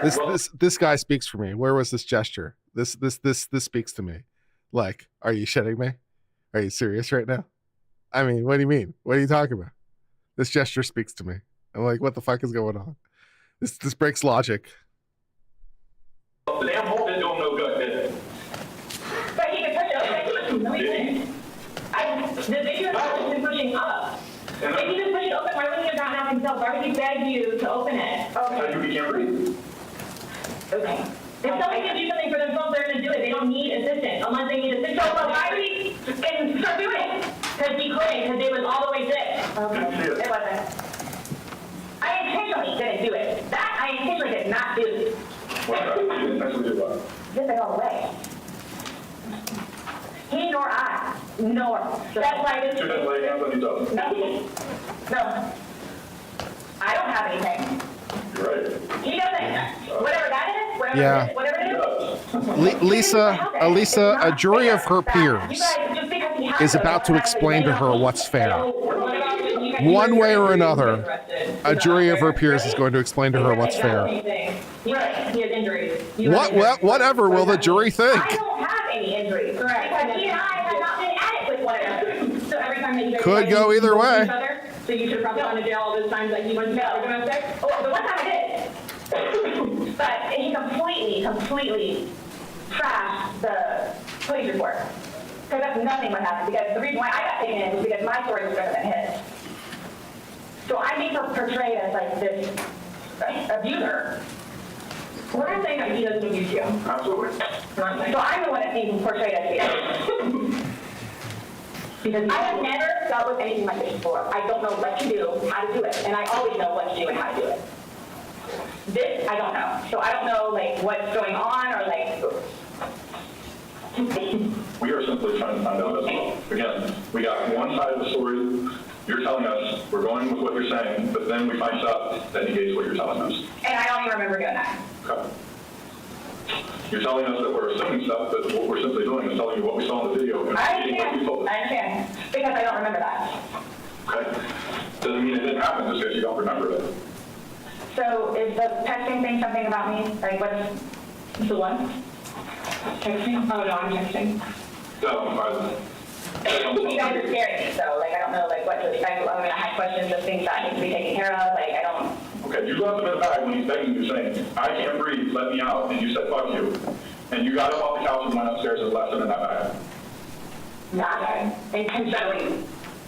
Again, I would never do that to George. you did. Not intentionally. Know that. I don't. Know that.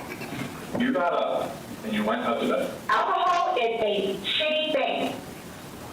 It's alcohol. Not, again, the reason that you know them. You all, Please sit down. listen to me. Please sit down. You all, listen. I did not intentionally kill him.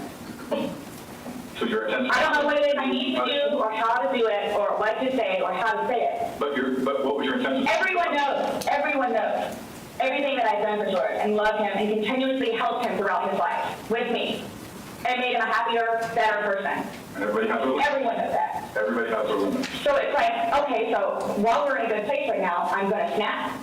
Is that what? While we're in a good place right now. Yeah, absolutely. I got you on video screaming, fuck you. This is what it feels like when you're choking me. This is what it feels like. Which was however long ago. You said it. Wait, she just say however long ago? They're still feeling for you said it when you're choking me. This is what it feels like. Which was however long ago. You said Oh, did you just say however long ago in reference to the choking you? However long ago? So this is a long distance thing. This is a long thing. This is a thing that's long distant in the past. However long ago it was, he choked me. Oh, that imminence is looking really shaky right about now. That imminence is looking really shaky.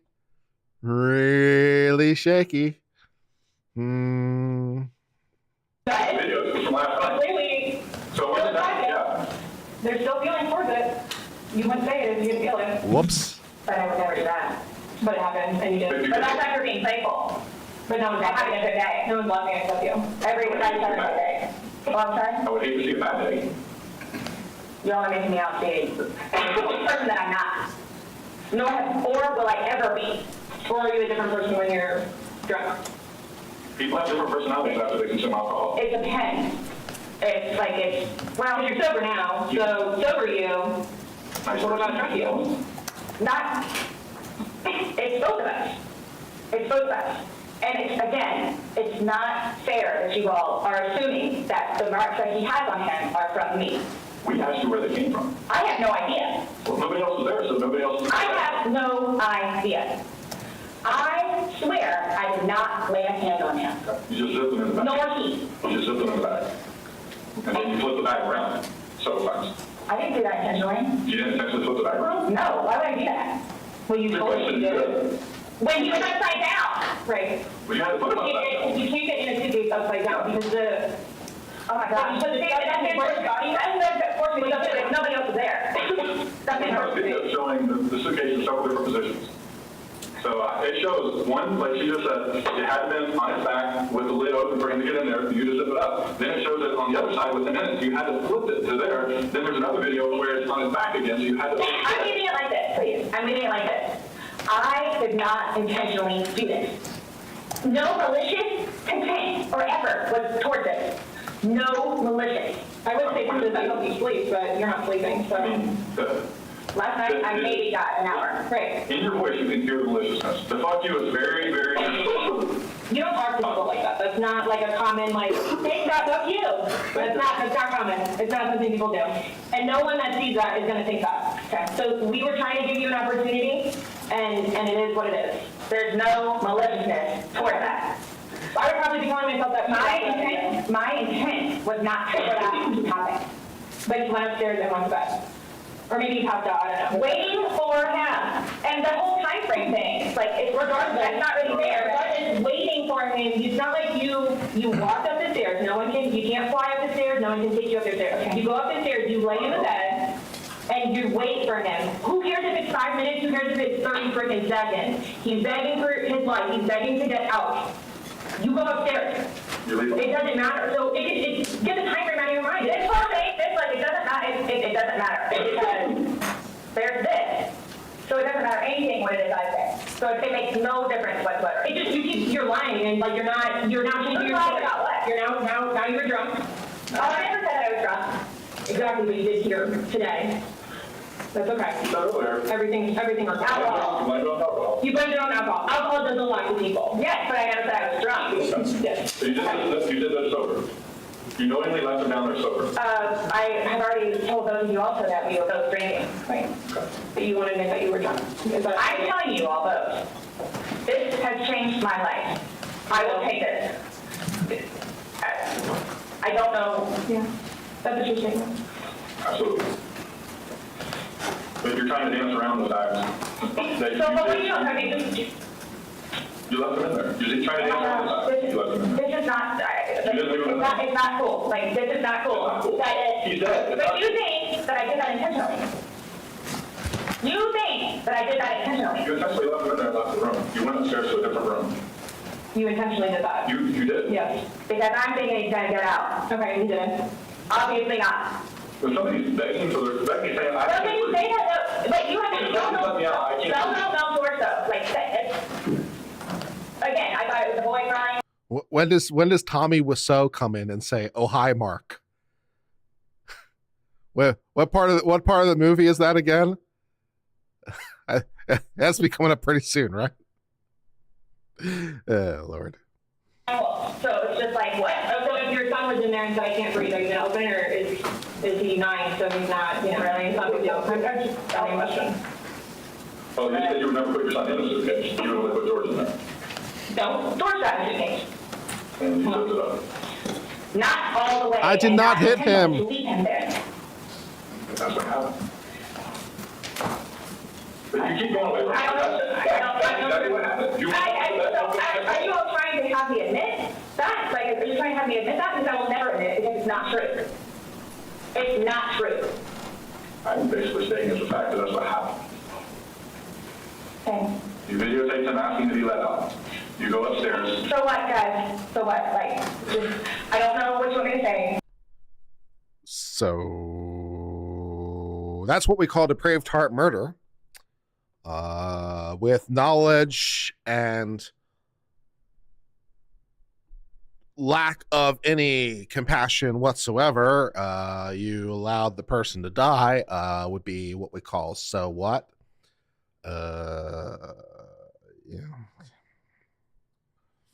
Other than it was not out of maliciousness or intentional. I don't know what or how I can say it. I love George. Love him. To this day still. Love him. Love makes you crazy. It's not one of those things where it's like, oh gosh, you know what? I've done enough for you at this point. I never gave up on him. Why I'm here today, I'm still not giving up on him. I would do anything for him. Well, you gave up checking up on him. Oh gosh. Okay. We're simply just trying to go through. I mean, again, you gave us a completely different story that you churched up to. This was such a lasting matter. It was fun. All day. All day. Anybody look at it? I don't think anybody look at that video and go, George is having fun right now. So why is it you all think that y'all don't know me, nope, would do something like that, especially having a 9-year-old son? Like why? Like why are you so like caught on what we think? Yeah. Because you should more concerned about what you told us. It's because like you guys are like trying the things that the video shows that are opposite of what you told us, and then what you know. Like what's opposite? Well, you said that it was funny, and you're the only one. We were playing before that. Okay. But then it stopped. Yeah. It obviously stops being fun. Well, because you're screaming at him. He's begging to get out. Sounds like screaming at me. I don't know what you all want me to tell you. In no way, shape, or form, it was intentional. At all. Ever. Okay. Are you still gonna allow us to do your fingernails? Go for it. Go for it. Okay, cool. All right, I'm gonna get that set up. Do you need to know that when you come back, I ask about it? Yeah. So what? Just don't understand. So it I was. don't understand how your story changes so much to the fact How did it change me? Please help me explain it. Understand. you went on about how this was such a playful thing and you guys were laughing. And it probably was for a few minutes, but then it obviously changes. The whole demeanor of this whole situation completely changes. It's not the funny, laughing matter. He's not laughing at all. I didn't think he was being serious. You absolutely sound serious. I didn't think so. Like, just. You don't think your voice, you sounded serious? Okay. I don't know what you want me to tell you. It was a great day. It didn't end well, obviously. What I'm trying to tell you is, I mean, I can't explain to you. I can't explain to you how horrific it was to find him. Horrific. Because I don't remember seeing this video. How horrific. I'm thinking he's in the bathroom. I'm thinking he's downstairs in the laptop. I can't find him. So what's going to happen? Like, here's what gets me though, is you don't remember taking videos, you don't know where he is, you don't remember him being in the suitcase, and you're still telling me that you had your wits about you. How would you have your wits about him when... See, that's the thing too. Like, you can clearly tell. You can clearly tell that I had been drinking stuff. You can clearly tell. I've had several people that came up to me in that apartment complex that you were drunk on a daily basis. Oh my gosh. Right. Regularly. Right. Really? Right. Talk to the property manager. Talk to the property manager. Okay. Because it's not. These are your neighbors, the ones that live next to you. Your property manager does not live next to you. They see you every day. How many What are your questions? Yep. Who's coming? To do the fingernails? You said that we said. And you don't have to allow us to do it, just so you know. So don't take that. I don't have a problem. Okay. Just make sure. Once again, the police say you don't have to allow us, and she says, I don't have a problem. Like, the police were going to do it anyway. They were going to get a warrant. But anytime they can get consent, it's bonus. It's bonus, right? So, like, make them get the warrant. It'll take 5 minutes, but still, make them get the warrant. It's just like, don't say yes. Don't say yes. Your future defense lawyer would like the possibility of possibly trying to argue something, as opposed to, oh, you said yes, and that's the end of the game. So don't do that, right? This is the thing, right? The police may or may not do it anyway. The police may or may not search you anyway. They may or may not search the car anyway. They may or may not search your house anyway. They may or may not arrest you anyway. They may or may not do the thing anyway. But they may not be able to do the thing anyway, right? So they might do the thing, and it might be an illegal thing. And then your lawyer has arguments about how it was an illegal thing, and they weren't allowed to do the illegal thing. But if you say, yes, please do the thing, your lawyer no longer has the argument. So make the police do the thing. Make them do the thing. And if they do the thing, maybe it's illegal, and maybe your lawyer can suppress it. But not if you agree, man. Damn. So, am I getting my phone back? No. Not today. What about losing his laptop? No. Not today. What does that mean? We're still going through everything. Oh, that's fine. You're the one just telling us there's videos that we need to see on it, so we need to do our due diligence that we go through everything. See, and that backfires on me now too, because now you all think that I had even more, in quotes, intent to do what I did then, which was not intentional. And that, is that correct? You're asking about retiring. No, but I'm asking if that's correct. No, I'm not agreeing with what you're saying. I'm not, that you're. So, his person up there. Do you all inform her or do I need to call her? We don't have to inform her, so we'd like to call her again. Are you saying because he's on probation? No, but because of the nice lady that she is and all that she's done for him, I thought, I didn't know how it would. Legally, we don't tell his parents, and we don't go telling. We don't, I didn't even know who his probation officer was, so no, I wouldn't go tell. So the same thing for classes. I need to do that too. Yeah, it might be admissible, Lisa. It might be admissible even without a warrant, right? It's not to say that it won't. It's not that simple. This is like law gets complicated, Lisa. This is what I'm trying to tell you, right? So maybe they don't get a warrant. Maybe they still can do it anyway. There are several exceptions to the warrant requirement. So maybe they don't need a warrant. That's possible.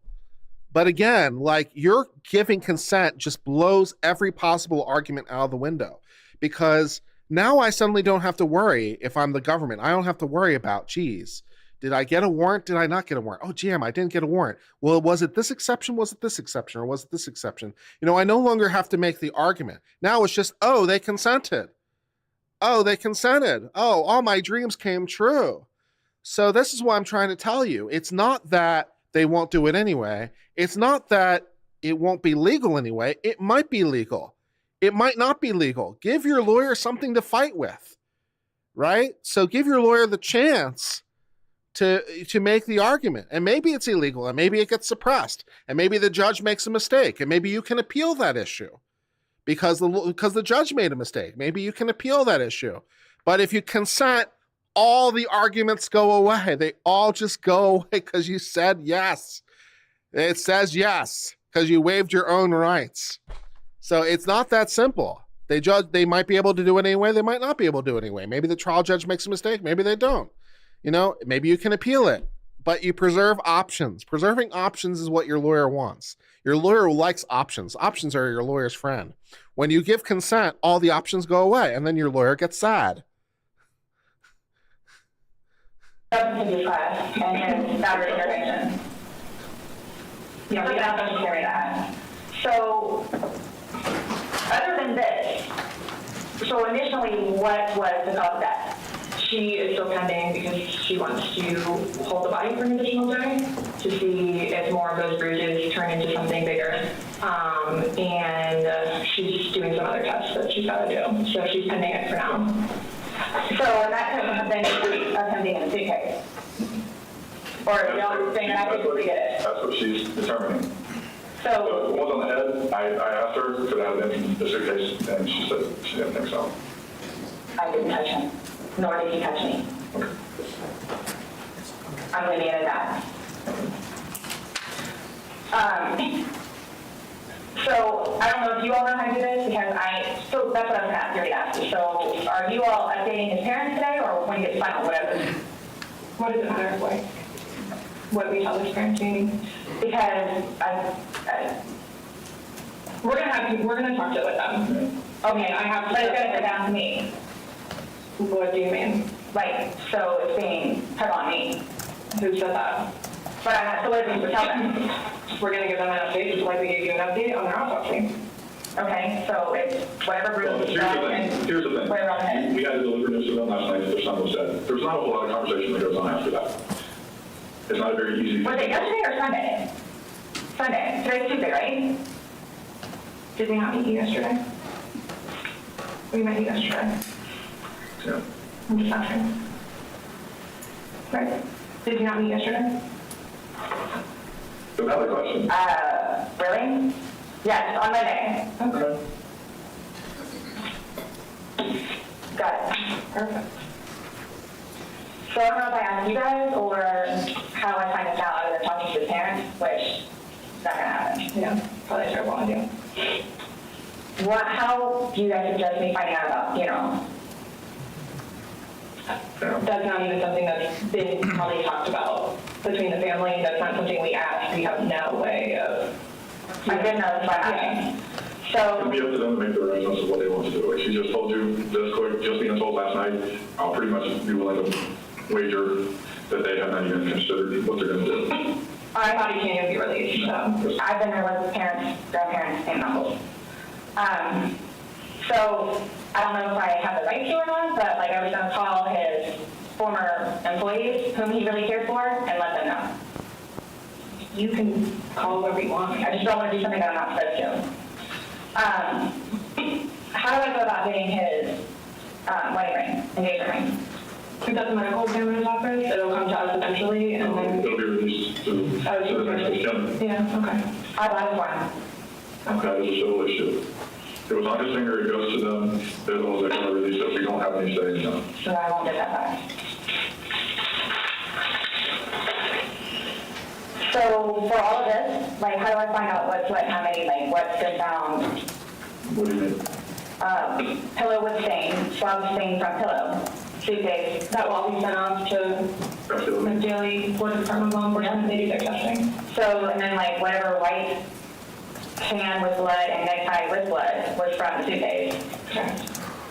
Why would you guys, you'll see it in there, the baseball bat for Lucas and the sheet. And this is just his phone, my phone, and the laptop. Yeah, when anything can be released, we will release it, but we are very early in this investigation, and it's not a learning process, unfortunately. So, what's next? They're going to come and swab your fingers. No, I'm talking about, like, in the long run. Like, what do I need to, like, do I need to be doing something, or, like, I can't tell you what to do. I mean, like, so, like, for, like, I don't understand, like, I don't know if you guys are just gonna, like, because it makes it sound like, to me, like, I'm being accused of something that was not intentional. I'm being accused of it. And Well, Sarah, you may be learning this for the first time, but homicide usually comes in multiple different flavors. It usually comes in multiple different flavors depending on your jurisdiction. You know, murder 1, murder 2, murder 3, voluntary manslaughter, involuntary manslaughter, criminally negligent homicide, vehicular homicide, and other flavors beyond, depending on your jurisdiction. So yes, not intentional will usually get you out of like top count murder. Usually. Well, you know, we got 7 more variants to try. Welcome to the homicide store. Which of these, that one variant isn't for you. No problem. We got 7 more variants to try. Which of them do you like best? Shit. Do you like the number 1 special, the number 7 special? Okay, the number 8 special isn't for you. That's no problem. We got so many choices. Accused of. Okay. So I don't want to be at home with Lucas and you guys show up. Okay. So we're still investigating. I don't know what you want me to tell you. So is there going to be concrete whatever it is, and then it's like, okay, this is what it is kind of thing, or like, because I've done the whole court thing, I've done the whole attorney thing, I've done whatever. So if I'm not admitting anything about being intentional and I killed George. We got the, you're not going to admit that's intentional. We got that part. The situation, but it's trying to depend on me. That was not my intent. We figured we got but that. But it's trying to depend on me. We got it. However, or whatever it is I need to do in order for that to be proven, then I need to do so, which is why I'm trying to get my ducks in a row. So that's why I'm asking what you are absolutely 100% entitled to make the state prove it. No problem. You are 100% entitled to make the state prove it. I feel like they're doing a pretty good job, though. So, yeah. The next step is other than getting my nails swabbed. I mean, you want me to tell you how to not be accused of a crime? Nice. I'm trying to prepare myself for whatever may need to be done so I can stick up for myself. Probably should have asked a lawyer. You came, you talked. I just don't want you guys to, again, show up and Lucas in the house. That's all right. We can arrest you now. Well, we did tell you yesterday that we don't want to do anything around your son, hence why you came to us. So I don't know why you think that's going to change. That and or me not just show up back home. I'm sorry, what? That or what? Me just not show up back home. That's what, he's so happy that I'm staying over at the house with Brian. I'm so happy. And I'm not going back to the house, to my house, for however long I can stay over here because of whatever to blow over. Mm-hmm. And again, if you don't mind me asking, so for whatever it is you all are claiming. Yeah, not only will the cops not give you advice, they really can't because it's legal advice. They really can't. They advised you of your right to have an attorney because they're required to do that by law. But they can't tell you what you should do because that would be legal advice. And, you know, so they're not going to do that. Yeah. Yeah. Is that what you're going to tell them? Like his parents? It's like, oh yeah, by the way, she did. Yeah, well, yeah, that's, yeah. I mean, what would you tell them? I don't think it really matters what we're going to tell the parents. Oh yeah, it is the field of fire. Well, we can't hide things, and I don't know, I'm not saying we're going to go, I'm not saying that we're going to go and tell them every single thing we have. But again, this is the Orange County Sheriff's Office of Public Records, so eventually, like, this all will come out. So it's just, like, I'm not, you're making it sound like we're gonna tell them something, so then your life is in danger, and I don't like that accusation. So let's just nip that in the bud right now. Well, that's what's going to happen. I cannot choose. But we can't even, so technically there's no concrete report yet, even. Right, so it's, you want me to like tell you exactly what I'm gonna tell them? I don't know what I'm gonna tell them, let's just leave it at that. Just like you don't know why you went upstairs, I don't know what I'm gonna tell them. So, can I call you the way that I did last time? Yeah, my phone is fine. Would you like to arrest her now? I get it, look, I get it. Do you? Do you get it?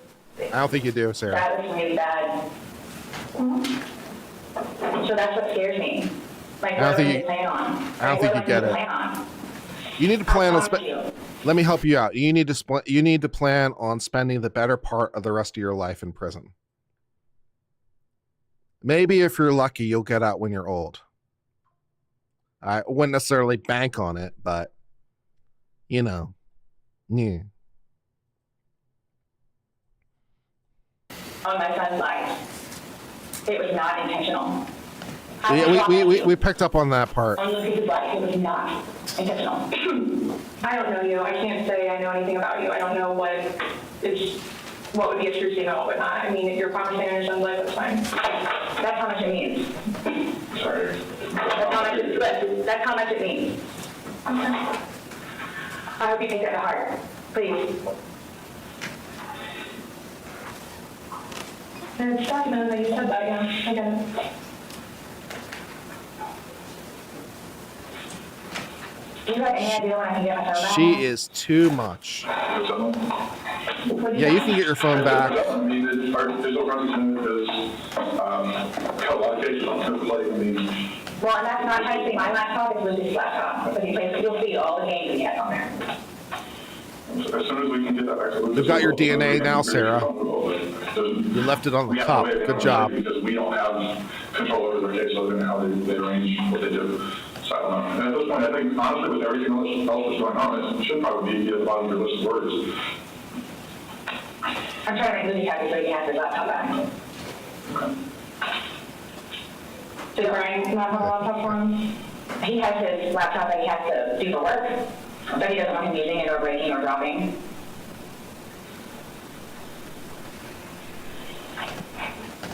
It's not a big deal. There's nothing on the laptop anyway.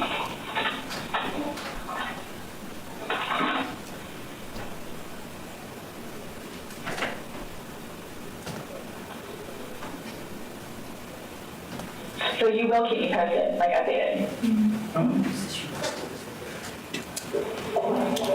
That's my thing, is I'm trying to figure out what I need to do in the meantime. I don't know, I can't, like, I don't know what to tell you though. Like, what? But you all have more information than I do, where it's like, yeah, you might want it, or yeah, you might want it. I'm sorry, what? Like, we have more information on what? Like, We told you everything that we have. You know everything that we know. And most of it we got from you. but, like I was telling her, like, yeah, that's bad, like, which I swore my son's life was not intentional. Yes, we picked up on the it's not intentional. Figure out what I need to do for myself. And although I think that the state really could have charged first degree, they've decided not to in their infinite wisdom, which is certainly their prerogative. So they don't think apparently they can prove intentional, which, to be fair, I think is it's more challenging to prove the intent. But basically to prove knowing, which is depraved heart, it's like, yeah, we got knowing. So, the state's willing to let you slide on intentional. We just move one step down on the, we can't quite prove intentional. What's the next step down? How about knowing? How about knowing is the next step down? Okay, did she perform actions knowing a certain result would occur? As opposed to desiring the result is the difference, right? Intent is I desire the result. Knowing is I know it will occur. Not that I necessarily desire it, but that I know it will happen. And it's like, okay, so can we prove knowing? It's like, yeah, we can prove knowing, we can prove depraved heart. Great. Murder 2 it is. Fantastic. Moving on. Going forward with it, nonetheless, with his family? And are you also showing up with Lucas now? We've already both told you that we would be mindful in any situations.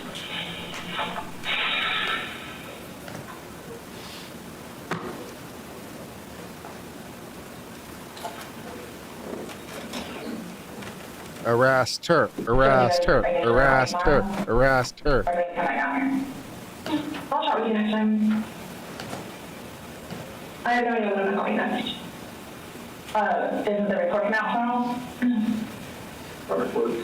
I'm just saying the report is generated through us, and the sheriff's office is a public entity. So if someone were to come report something, then... No, I'm talking about, like autopsy. She's waiting and doing her follow-up, but... She's looking at him, yes. Yeah. But she won't be finished with him because she's having further stuff. So after this, what? I'm done? For now?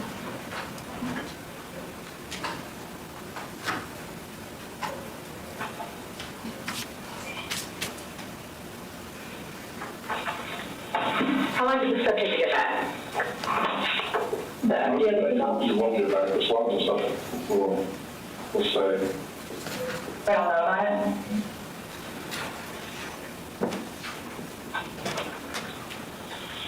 I'm just asking, I keep calling my phone. I keep having to have It's up to life for murder 2. It's not mandatory life. It's up to life. 22 and a half to life. Judge sets the sentence. I hope you all can really both truly understand that that was not my intent. Murder 1 is mandatory life. Or the death penalty. But my question has remained the same. What do you expect to happen to somebody when you leave them in the position?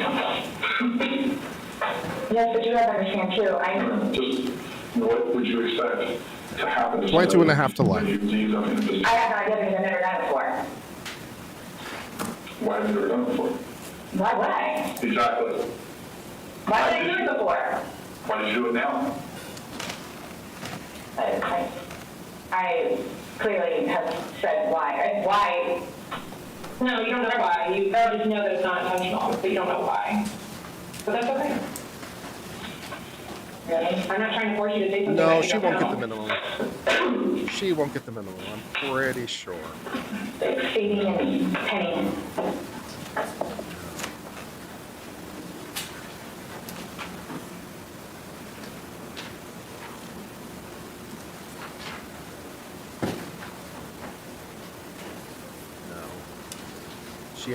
She has no remorse. There's nothing sympathetic about it at all. She doesn't have the he needed killing defense. I wish you guys would say that I'm that kind of person. We're not assuming anything. We're going by the facts that happened. All right, Sarah, thanks for coming by. Thanks for coming by, Sarah. Oh, Lord.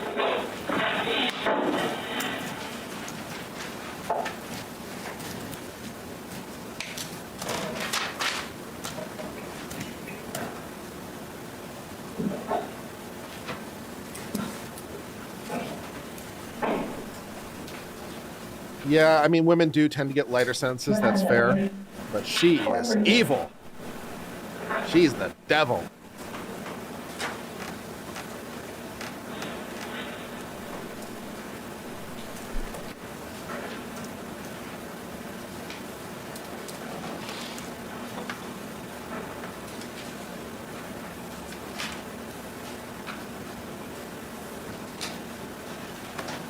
And so, for me to have to live with getting him out and doing what I did is punishment enough.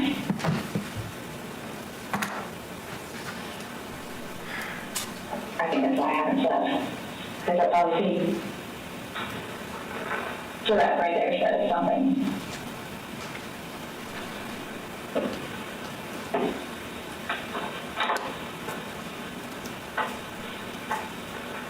She is a cold-blooded woman, man.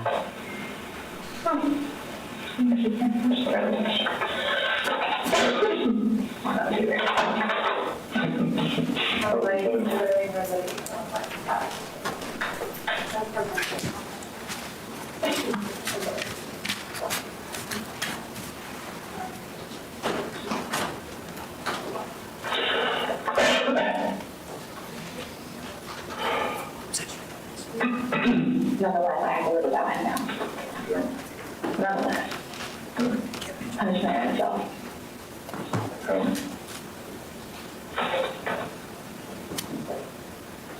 Definitely a tragic situation.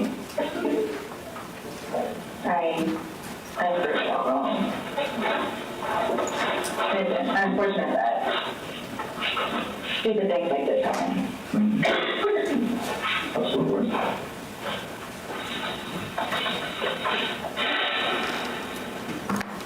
Nonetheless, I have to live without him now.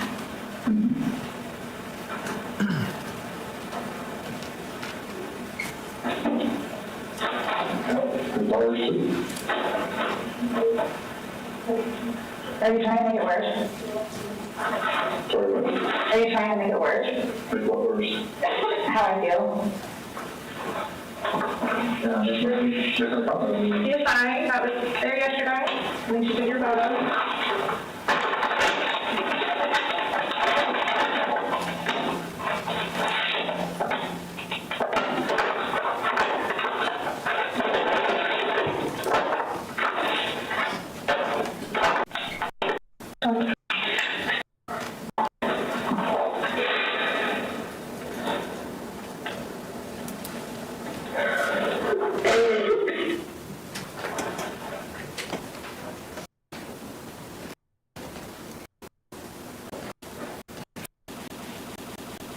All right, we're back to live.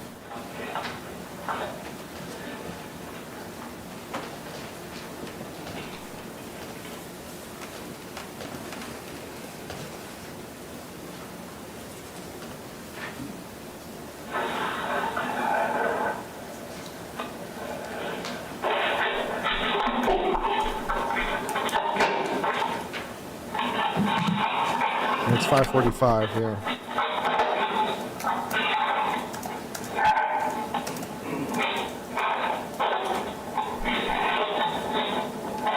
I really hope they wrap up for the day pretty soon.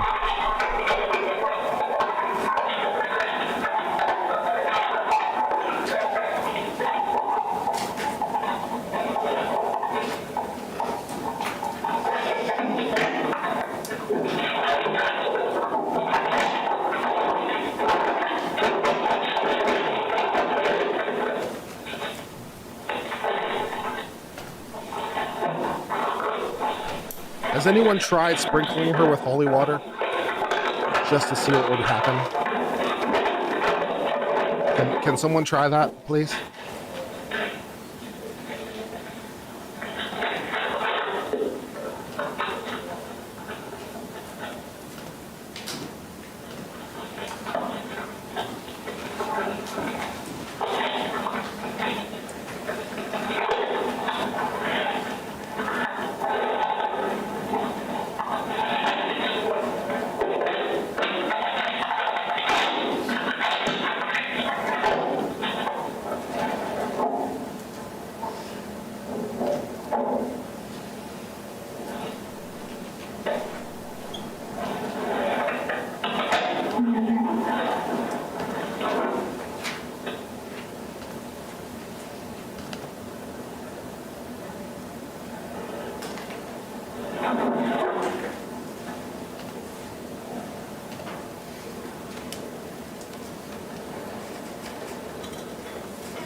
Yeah, they're just.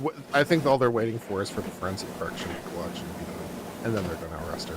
I mean, they're just waiting for the forensic collection to be done, and then they're going to arrest her.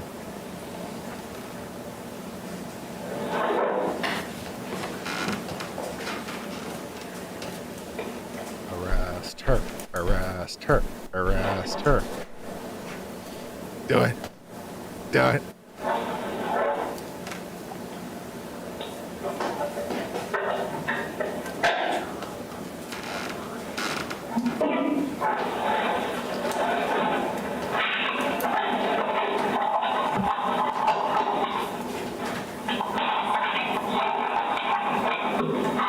Does every state have an Orange County? No, but it's quite a popular name. Virginia has an Orange County. Florida has an Orange County. California, of course, has Orange County. I'm not sure what other states have Orange County. Let us know if your state has an Orange County.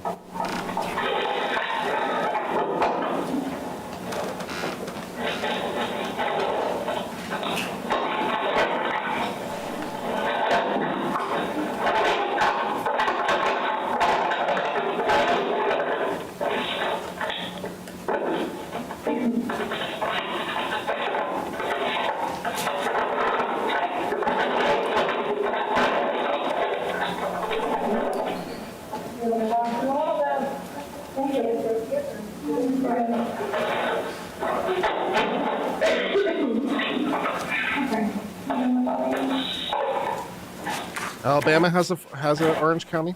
Okay, Sarah. So you're not free to go.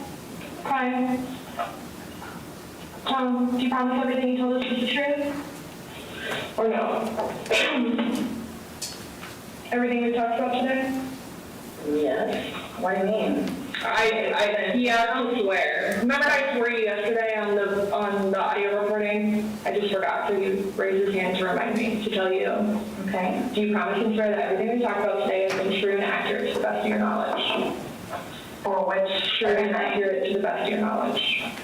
What, that it wasn't intentional? Everything you said today, everything that's come out of your mouth has been true and accurate to the best of your knowledge. This is a trap. To the best of my knowledge. Correct. Yes. This is a trap. Why? Because we have to talk to somebody this week to assure that everything that we talked about is true and accurate to the best of that person's knowledge.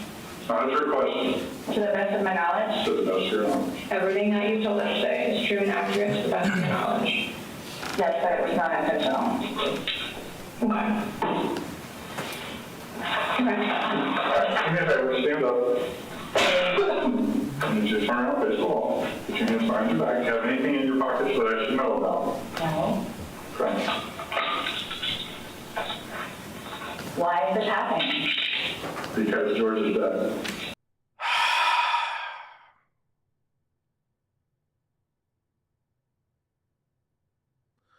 Why is this happening?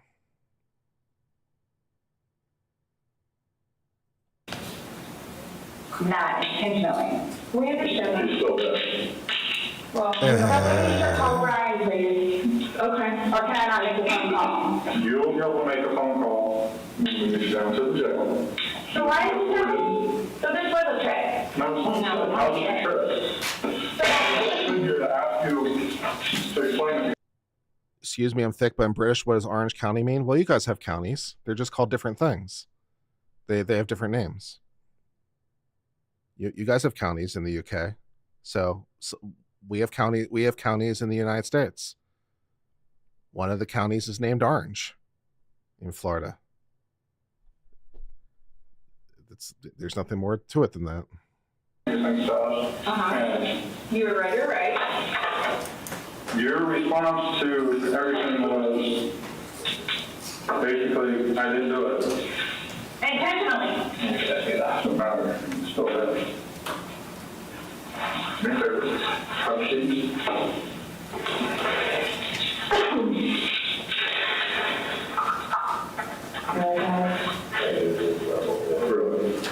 So if I can show up. Why is it happening? Before you all said I could leave, that I was done after that. We were done, yes. We were done. Absolutely. So now, so that's what it is. We are done. Right? Not intentional. So what am I supposed to do now? Maybe if she says it one more time, she gets Someone needs surprised. to call Brian. Lucas is waiting for Mom to come home. This was not my intention. I thought I was waiting for you all to come and figure out what's what and how many. That's what we're trying to do. And I was going to be able to go home and see Lucas. Now he's just not going to have me come home. So there's nothing that I can do. No. There's There's nothing that I can do in order to go home and see Lucas and prepare. You'll be afforded the time in court. You'll be. I did see what you did, Jim. I see what you did. Very good. To talk to a judge and all that stuff will be worked out. But what's the time frame for that though? I have no way of being able to tell you. You should make a first appearance probably tomorrow morning, if not tonight. Depending on how things are busy, how quickly you get down there. I don't work in. Suspicion that this is gonna happen. And I need water like really bad, please.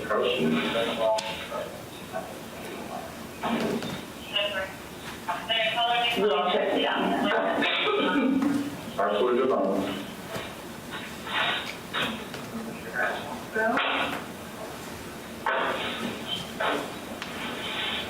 I just got those.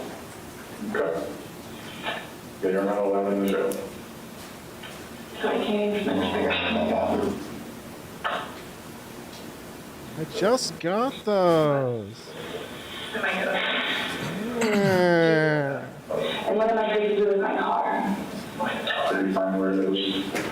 When you get down there, you'll have 3 phones you'll be able to call. What, as soon as possible? Yeah, once you get down there, get hooked in, you'll be able to use the phone in the waiting But how long will that take? Because I need to talk to Brian.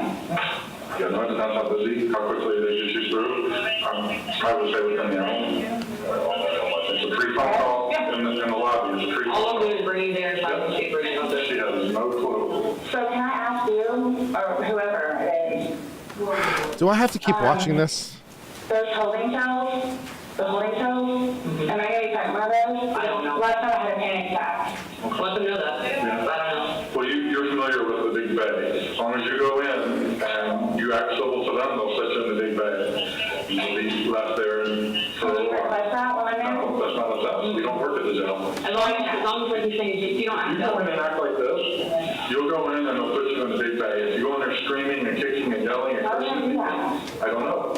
I'm just letting you know that's what happens. That's how they weed people out. If you go in acting like this, So I asked for the big bang? they'll put you there as long as you're acting like this. Yeah, because the last time I had a major panic attack with the little thing.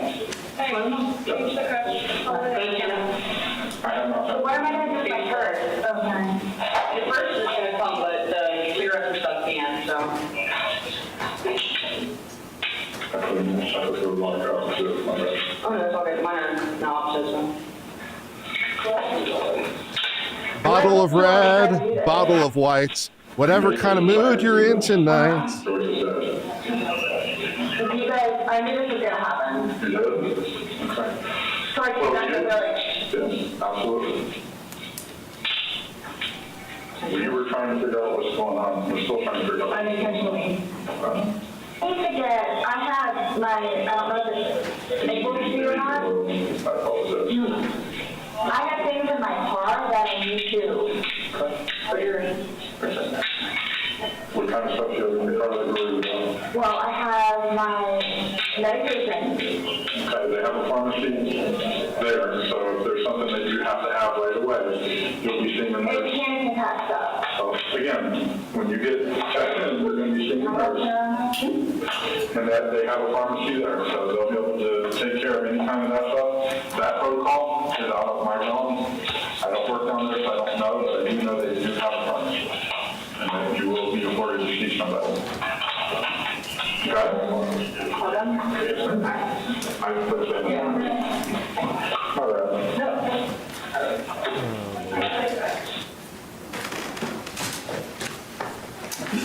Judge, can we approach the bench? Yes.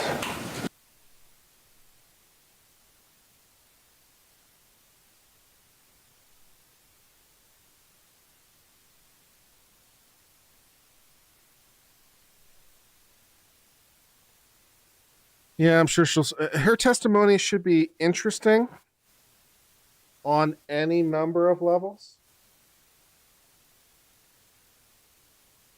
Her testimony should be interesting. I'm pushing the clock on my end. I really have to leave in about 15 minutes, 20 minutes tops. So just FYI, this stream might be coming to a very rapid end. If it does, sorry. We'll be back on tomorrow for full service, but I'm pushing the clock a little on my end here, so well, I'm really hoping they're going to wrap this up, because I'd really like to end the stream and not leave anything over till tomorrow. So I'm hoping they're going to end this pretty soon. But in case I don't get to say it later, it's been fun. I've enjoyed streaming with you. I'll see you tomorrow in case I don't get to say it later. Bye. Oh, Lord.